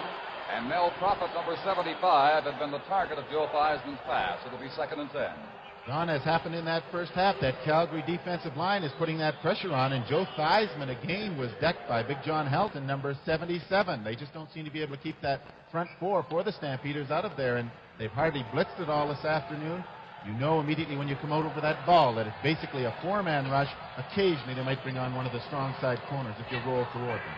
It is 2nd and 10, 42-yard line. Theismann away from Suderman. Then pursued and caught by Dick Suderman at the 48-yard line, but the Argonauts will not have the first down. And that's an example, Russ, of Joe Theismann simply having to run.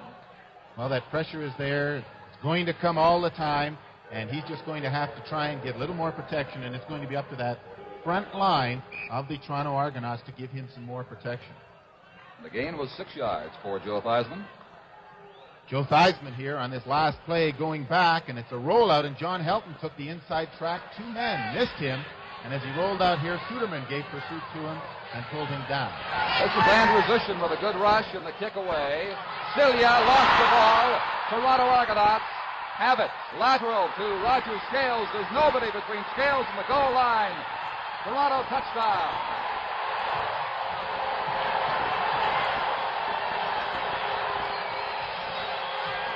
Joe Vychak flipping it out to Roger Scales. The Toronto punter not getting one of his better kicks away, and Celia, who was showing him some respect, tried to make that catch on the run, couldn't handle that ball, and as he dropped it, the Toronto player picked it up, and with very alert knowledge out there when he was tackled by Rankin, number 75, pitched it out to Scales, and Scales ran it 27 yards for the touchdown. That's a lineman's dream, and to happen in a Grey Cup, Don, is something he'll never forget. He certainly will not, nor will Argonaut fans who have their team within 5 points. It can be 4 if Ivan McMillan can convert this touchdown.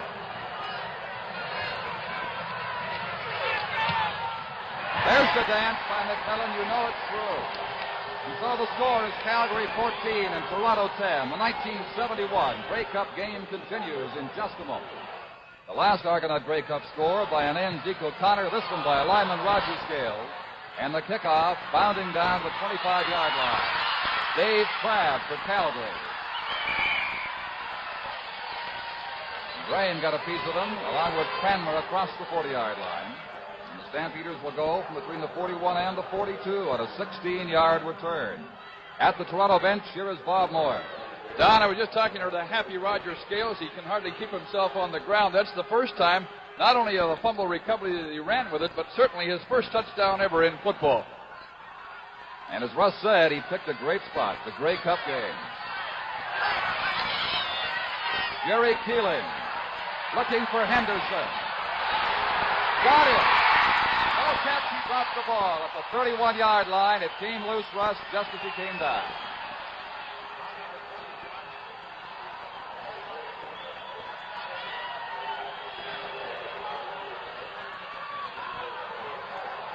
John Henderson, number 20, went downfield. He ran a post pattern, and the Toronto Argonauts in a zone defense, and Marv Lester, who was in the middle of that zone, didn't get back quite deep enough and had his back turned when the ball was thrown. Henderson went around Lester, thought he had the ball, but dropped it as he went down. So it is now 2nd and 10. The Calgary Stampeders just across the 41-yard line, leading by 4, 14 to 10. Henderson left, Shaw and Harrison go right.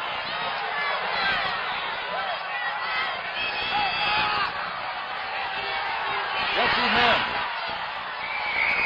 At the 44-yard line, Mims has 3. The Stampeders will be 3rd and 7. George Wells, number 53, was the tackler for the Toronto Argonauts. One of the many outstanding newcomers that has helped the Argonauts win the Eastern Championship and enter this Grey Cup game in 1971. Mims, for Calgary, their most promising newcomer of 1971 on the offensive backfield.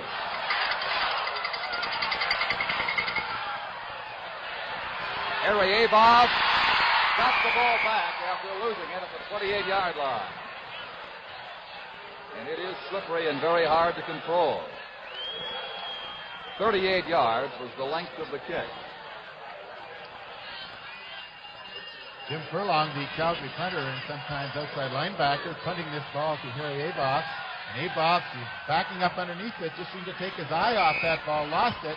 Unfortunately for him, he pulled it back in before the Calgary offense was down there to recover that fumble. First down, Toronto, 28-yard line. Bill Simon. It'll be 2 for number 33 to the 30-yard line.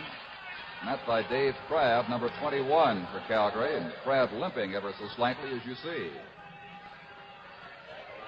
Number 21, Dave Crabb, is playing the strong side linebacker for the Calgary Stampeders this afternoon. He is flip-flopping in there with Forzani, number 73, and he will always take the side that Mel Prophet, the tight end for the Toronto Argonauts, comes to.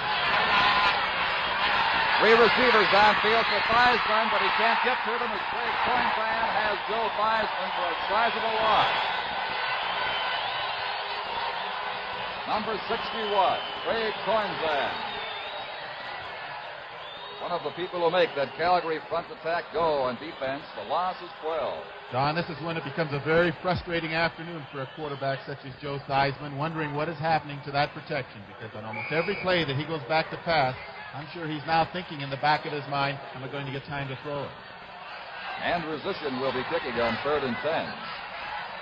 The Cedars near center field for the Stampeders. Celia 5 yards ahead of Rankin.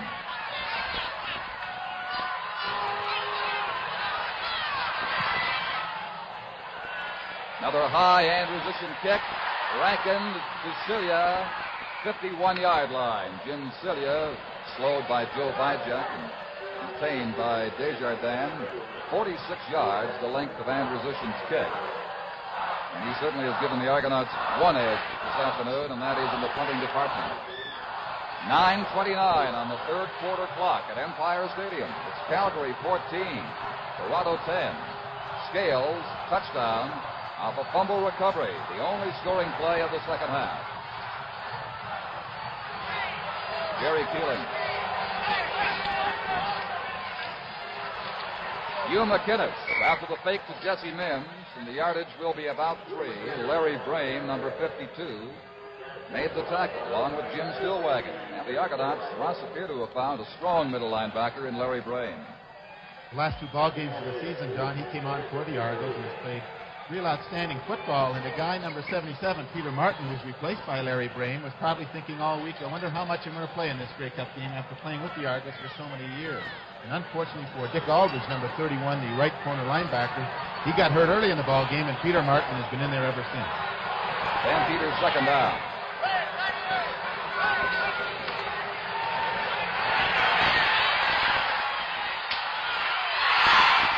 And Dick Thornton coming very close to picking off that Jerry Keeling pass. It is incomplete. It will be 3rd down and 8, Stampeders. But as you know, Dick is always an opportunist with the ball in the air. Well, the Toronto Argonauts taking a leaf out of the Calgary Stampeder book there and putting a good rush on Jerry Keeling as he tried to roll to the left. And when he laid that ball up there, Dick Thornton dropping off in that zone almost had that interception. And he had quite a few of them, having only played about half the season on defense this year, Don. And Greg Barton behind Mel Prophet warming up in case his services are required here in the second half. He played briefly in the second quarter, as you know. Jim Furlong, again, a wobbler off to the side. A good bounce. And at the 19-yard line, it hops into touch. We now have 8 minutes and 9 seconds left in the third quarter. The kick traveled 38 yards with the bounce. Calgary leads 14-10. Back to Bob Moyer. Don Rusk was mentioning Dick Aldrich. There's no way that Dick's going to go back into the game, evidently, because they tried to help him at halftime. But that kick on the shin that he received is just too painful, and they couldn't help him up. And he's standing on the sidelines, but he won't get back in. Toronto first down.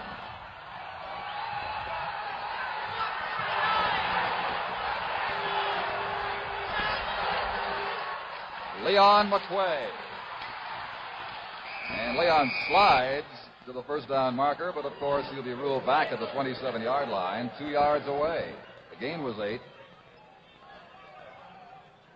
McQuay always explosive and dangerous whenever he takes the ball. They're trying to work him inside. It seems to be they're relieving him a little more now, trying to break him around the outside to use that speed even on this wet field. Cranmer, 16, coming out for Toronto. Second down at about 1.5 yards. Even right. Henderson left. McQuay flares to the slot.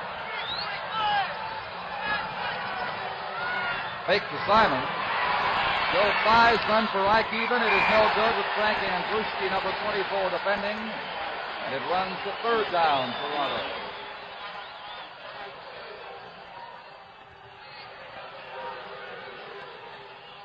Don, Joe Theismann on that particular play went to a play pass action.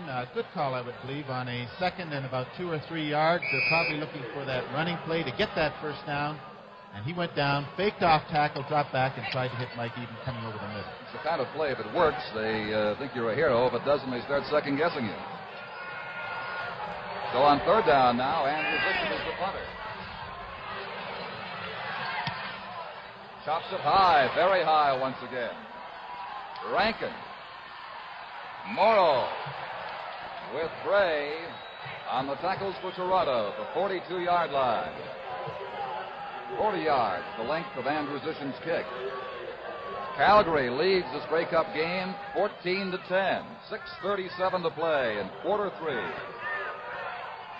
And the outstanding player of this game will soon be known. You see some previous winners. Who was that in 1969? Can you make that out? No friend of mine, Don. That was the Grey Cup between Ottawa and Saskatchewan, of course, won 29-14 by the Ottawa Rough Riders in Montreal. Rudy Linderman has company. Marvin Luster at the 35-yard line read it beautifully. Loss is going to be 8 yards on the play. The score is Calgary 14, Toronto 10. And the 1971 Grey Cup game continues in just a moment. With Russ Jackson, this is Don Chevrier at Empire Stadium. Late in the third quarter of the Grey Cup game, 14-10, Calgary leading. And the Stampeders will be scrimmaging second down and 18 to go from the 35-yard line, their own. As Jim Duncan has seen his team's huge lead at halftime, seemingly huge, 11 points, dwindle down to only 4. Hugh McKinnon. Pushed back a long way, but he'll have a gain across the 40-yard line for the Calgary Stampeders. Still well short of the first down, though. Gene Mack doing most of that shoving for Toronto. On that fumble recovery by George Wells, who pitched it out to Scales, who went in for the touchdown of 27 yards, seems to have brought this Toronto defensive team especially to life. They have held that Calgary offense in check since that big turnover. And the defense with the only touchdown, Toronto's offensive 12, is yet to score in this game.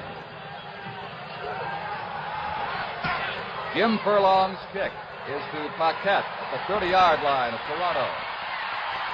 Dave Crabb has a collar on him and brings him down at the 25, so he'll lose 5 on the play. The kick traveled 41 yards by Jim Furlong. Here's a report now from the Calgary bench with Ken Ewan. Health of the Calgary Stampeder Football Club has never been better, Don. Thus far, only Dave Crabb, who you saw make that tackle a few moments ago, had a cramp in his leg, but he's back in there and apparently all right.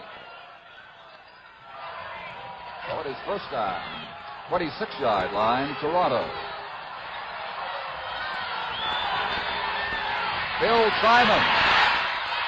He was trying to play it back to Theismann, but he had no chance to do so. And Crabb, 21, has been injured again for the Calgary Stampeders. John, that's that throwback pass that comes back from Winnipeg with Kenny Plain and Jim Van Pelt from many, many years ago, and a lot of clubs have tried to use it since that first episode with the Winnipeg Blue Bombers. But Craig Coinson, number 61, more or less smelled that play out, and he was running almost stride for stride with Joe Theismann, and Ellison Kelly, number 65, the offensive tackle for the Toronto Argonauts, was trying to get out there to get Craig Coinsan if Joe Theismann could catch that pass. Those huge Calgary linemen were so close to Theismann in pursuit, he couldn't even see the ball coming. Would have done him much good had he, because he was not clear to catch it.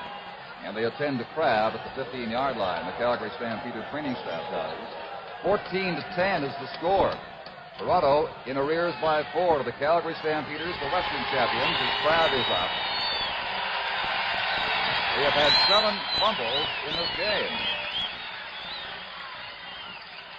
The record for one team is 6.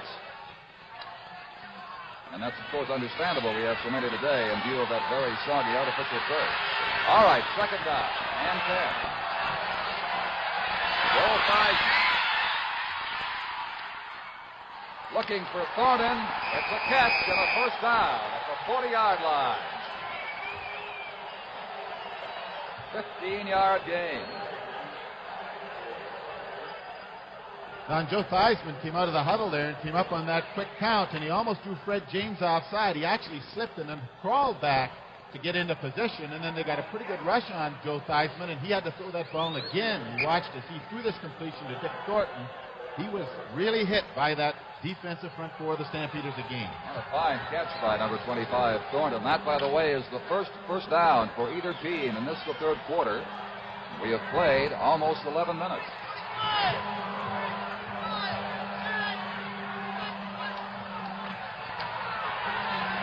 Theismann looking deep for Jim Henderson.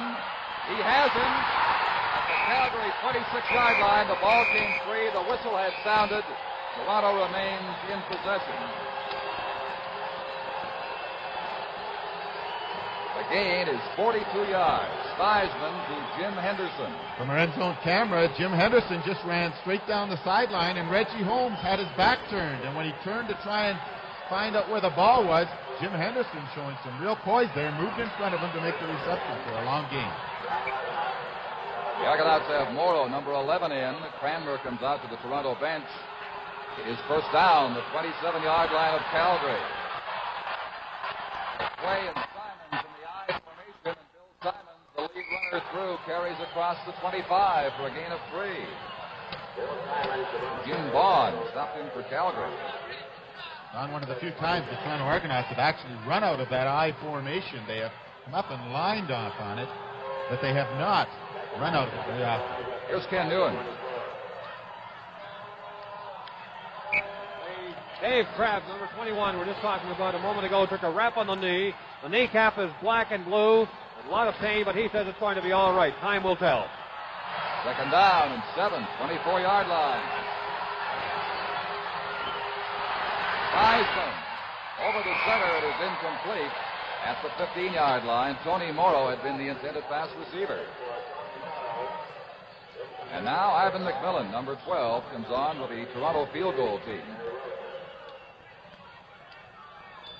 Rudy Letterman there getting some repairs at the Calgary bench, number 17. Just over 3 minutes to play in this third quarter. 14-10. McMillan here attempting to make it 14-13.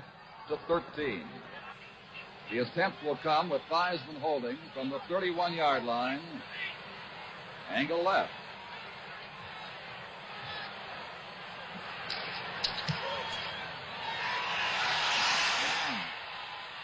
claims he has it. The officials say no. And out onto the track goes Robinson. It will be a single point. And Ivan McMillan is more than just a little upset. He likes to call his own, you know, Russ. This time he was wrong. The score is Calgary 14 and Toronto 11. The 1971 Grey Cup game continues in just a moment.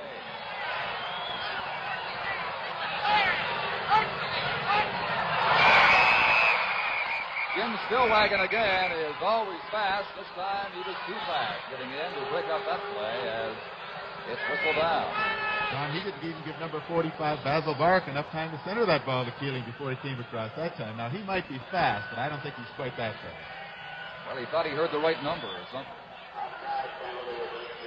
That's always good to see, though, Don. A coach doesn't mind, though, too often because he knows that means that defensive line is ready when they're coming on like that and taking a few offside penalties. Argonauts have been penalized 4 times for 42 yards. This one is worth 5, and near the 30-yard line, it's 1st and 5 Calgary.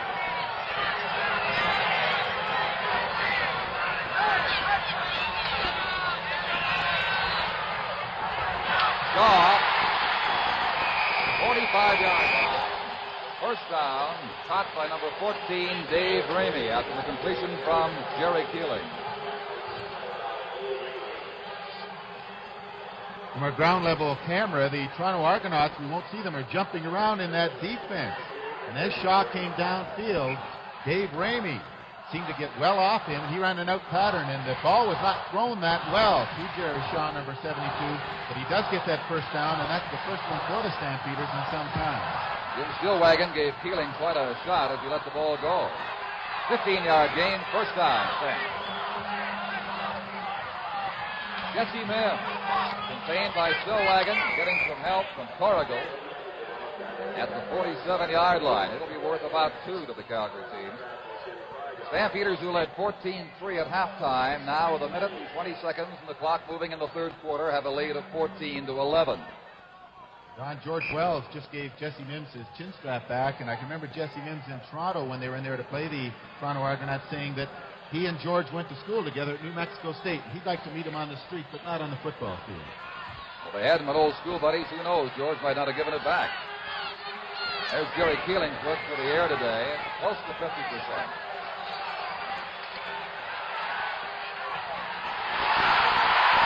Pass to Lindemann is ruled incomplete. The official, as the Argonauts' Peter Martin continues downfield, has whistled it dead as an incomplete pass. But several very, very close calls of that nature today. Early in the game, Keeling, did he release the ball or was it a fumble? They ruled it was a pass that was incomplete. This time, catch or no catch, they say no completion. Don, I've been there as a player, and I know what the pressure is from that angle, and I'm sure these officials are under that same pressure. All week they have had their meetings with the commissioner and the referee-in-chief, and they are under as much pressure as the ball players. And so far this afternoon, they've been doing an outstanding job. The minute flag is up. The clock down to the 30-second mark now, in the 30s at least, as the Stampeders are kicking on 3rd down and 8.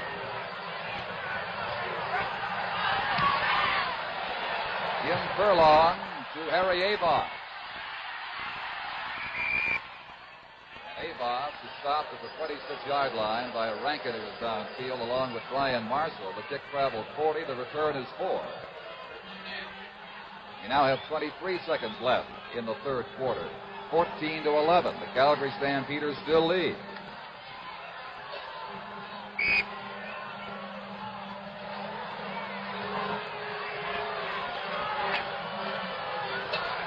Henderson goes to the right. Simons flared out to Mike even left. This is Leon McClay. 31-yard line. He's met by Wayne Harris, number 55, the 11-year veteran, the perennial all-star, and, of course, many times winner of the national award as the outstanding lineman, as he did this year. And Leon McQuay lines up here to the right of Joe Theismann as the single back, and Joe Theismann just a short pitch to McQuay, and Suderman, following that offensive guard who was pulling, fought to the outside along with Wayne Harris to make the stop. Barring penalty, this should be the final play of quarter 3.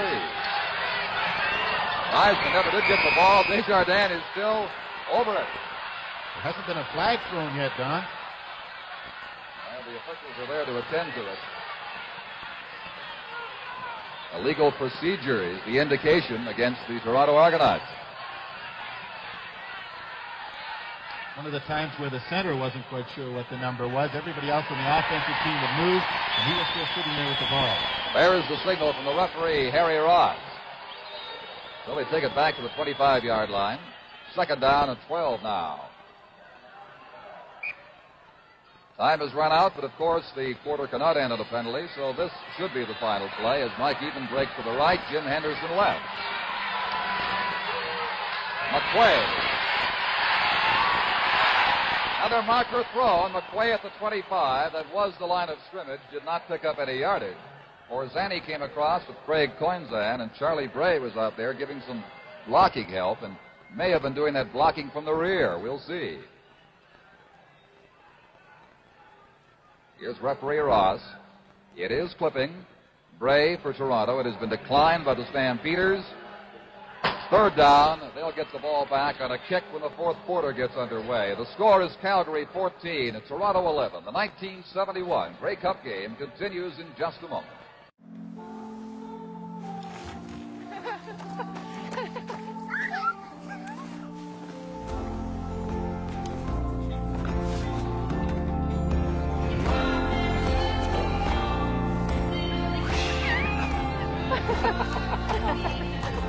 Here's to the everyday things that end up being everything. Here's to all things simple, with casual clothing and footwear from Marks. Don Chevrier with Russ Jackson as we get set to begin fourth quarter play in the Grey Cup game. The Stampeders have the edge in the scoreboard. That's what counts, 14-11.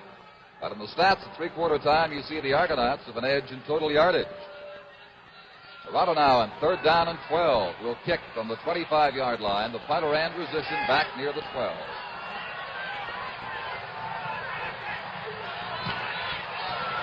Another high deep kick by Zenon Andrusician down to Rankin at the 33-yard line. And Rankin reaches the 36 on behalf of the Calgary Stampeders, but away back from the point Andrusician met the ball and kicked it 53 yards. We have a penalty marker now. Joe Forzani is being called for making contact, it appears, with Zenon Andrusician. Let's see. Here's Zenon Andrusician's kick, and Joe Forzani, number 73, came in and knocked him down, and this will be an automatic first down for the Toronto Argonauts. And that's the second time this afternoon that the Calgary Stampeders have been called for contacting the kicker.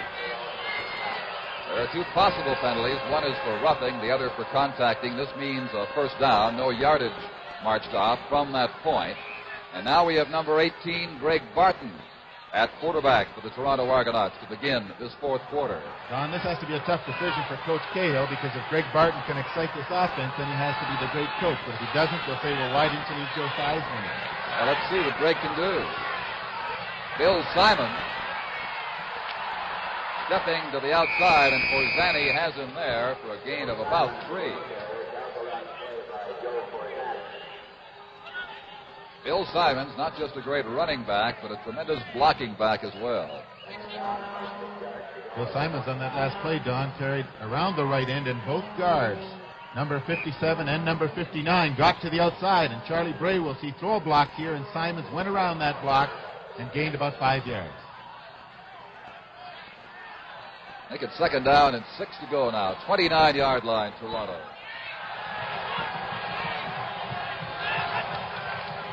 Simons again. Furlong got a piece of him as he broke down the blocking of Roger Scales and throws him for a loss. And Mike Eben has been injured at the 30-yard line, the Toronto flanker, number 9. Eben is just back off a month's absence from injury sustained in a game in Montreal, the one that clinched first place for Toronto.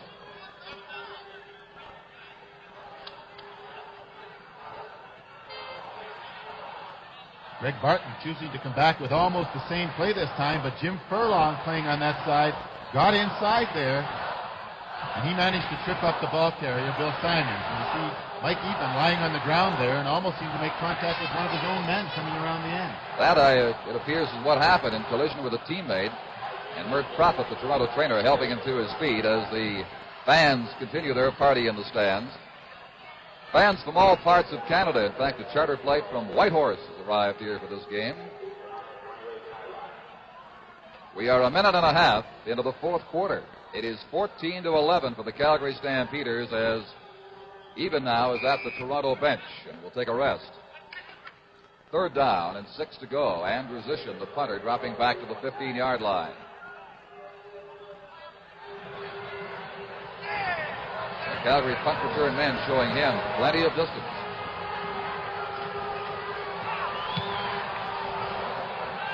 This kick is to Jim Cilia. Off through at the 50. And Desjardins just got him by the twos at the 53-yard line, or he might have had more yardage on that punt return. As it was, he picked up 12 on a 40-yard kick by Zenit Andrusician. The Stampeders have approximate midfield position.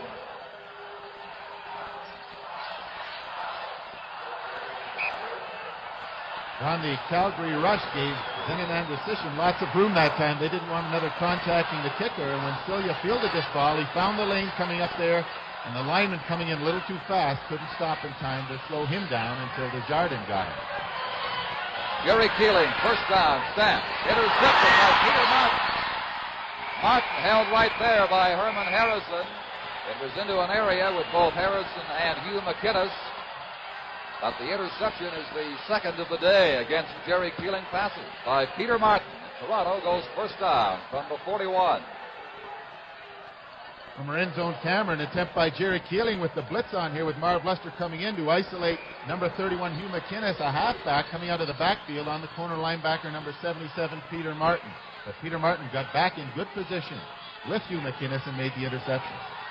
Mike Eben is back in. He is outset to the right side for Toronto. Greg Barton at quarterback. Barton on the screen to Simon.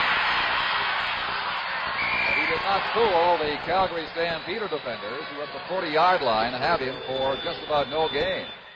Jim Furlong hung in there along with Dick Suderman. That had to be a well-read screen pass, Don, because actually on that play, Barton faked up the middle, and then when he did that, James, number 47, was the only one of the front four who put the pressure on Barton, almost as though the Calgary Stampeders knew it was coming. There we see Barton going back, giving a little fake, and James, number 47, going in, putting the pressure on, but Helton and Suderman staying back and covering the screen. Second and 10. Barton. Too far. Cranmer was the nearest receiver, overthrown by about 10 yards. He was covered by Larry Robinson. They both watched the football sail by. Third and 10 to go now, Toronto. As the Argonauts continue to have offensive troubles here. They have not scored an offensive touchdown in this game. The only score by Roger Scales, who scooped up a loose ball and raced 27 yards in the third quarter. 14-11 Calgary is the score, as Andrew Zishin sets to kick.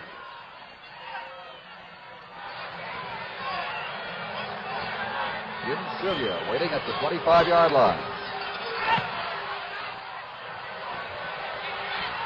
Rankin.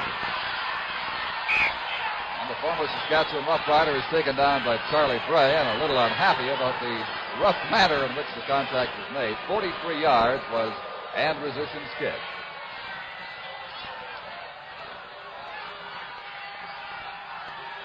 The only forecast that has not materialized so far was a tremendously high-scoring game. You heard that all week here in Vancouver. While they still have time left, they have put a total of 25 points on the board, and the Calgary Stampeders have 14 of them. Here's Keeling with a first down play.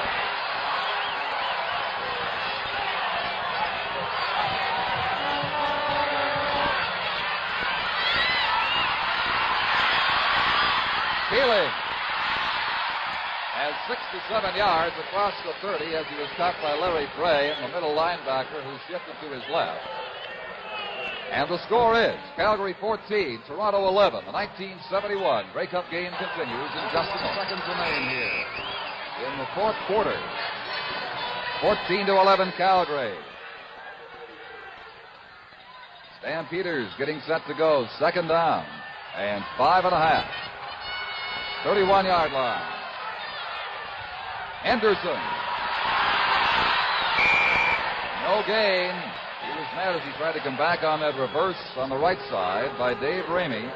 And Tim Anderson, two defensive backs on the left side for Toronto, moving up to cover. Runs to third down. John, since that fumble and since the Toronto Argonauts have moved this close to the Argonauts in the score, 14-11, the Calgary offense has become much more conservative. Jerry Keeling isn't putting that ball in the air. They're trying to run the ball more. And in the play prior to that last one, he actually ran with the ball rather than throwing it away. Jim Furlong, number 70, the punter. Bouncing to Paquette at the 40. And Paquette taken down right there. Rankin downfield along with Berzani for the Calgary Stampeders. A 39-yard kick. The line of scrimmage will be the Toronto 40-yard line. Greg Barton remains at quarterback. Barton is 1 for 3. He has not played a great percentage of this game. Joe Theismann was 9 for 16 in passing with 186 yards.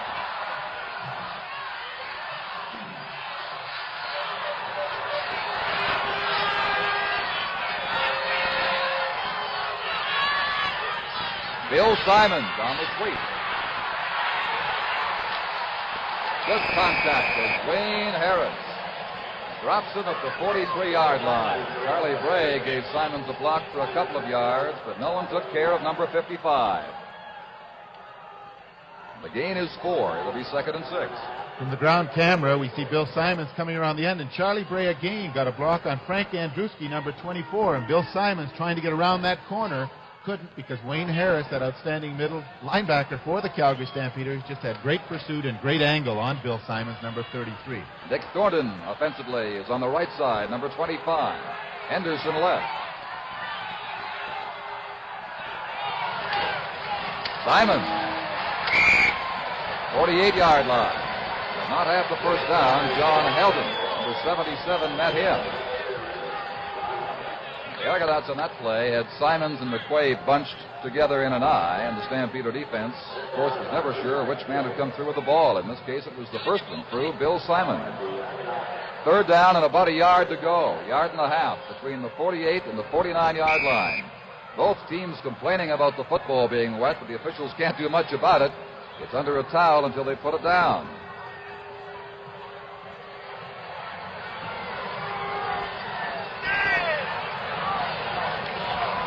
Andrew Zishin.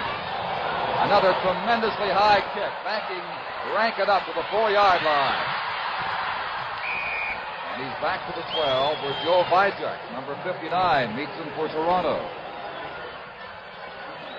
Andrew Zishin is averaging 41 yards plus in this game today. That one was in excess of his average, 59 yards. And at the 12-yard line, the Stampeders getting set to go first down. 8:23 on the clock here at Empire Stadium. That's the time remaining in the fourth quarter. 3 points between the teams. Calgary 14 and Toronto 11.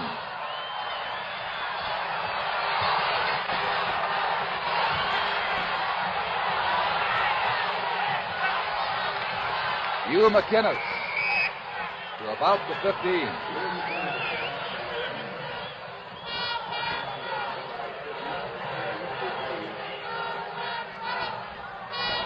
Gain is going to be about 2 yards for McInnes. The Stampeders actually got into the lead in the first half from the strength of a great running game. All their backs able to maneuver very well on the slippery turf. And the Toronto defense has contained that running game considerably more efficiently here in the second half, with the result that it's a 14-11 game. 14-3 Calgary at halftime. Second down. Rudy Litterman. Litterman at the 19-yard line is taken out by Larry Brame, number 52, and George Wells, number 53. And they are short by 3 of the first down. And so the score is Calgary 14 and Toronto 11. The 1971 Grey Cup game continues in just a moment. 3 minutes and 30 seconds to play in regulation time in the Grey Cup game. 14-11 Calgary. Jerry Keeling looking for Henderson, hangs it up, picked off by Dick Thornton, 45-yard line. Thornton, room to go down the sideline at the 30. And at the 12-yard line, Dick Thornton has Toronto within scoring range, 2:26 to play. 2 minutes left.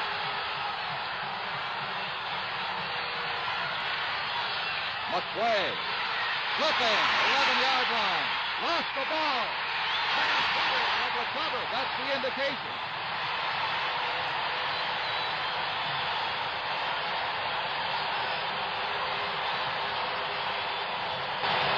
The game is over, and the Calgary Stampeders have won their first Grey Cup since 1948.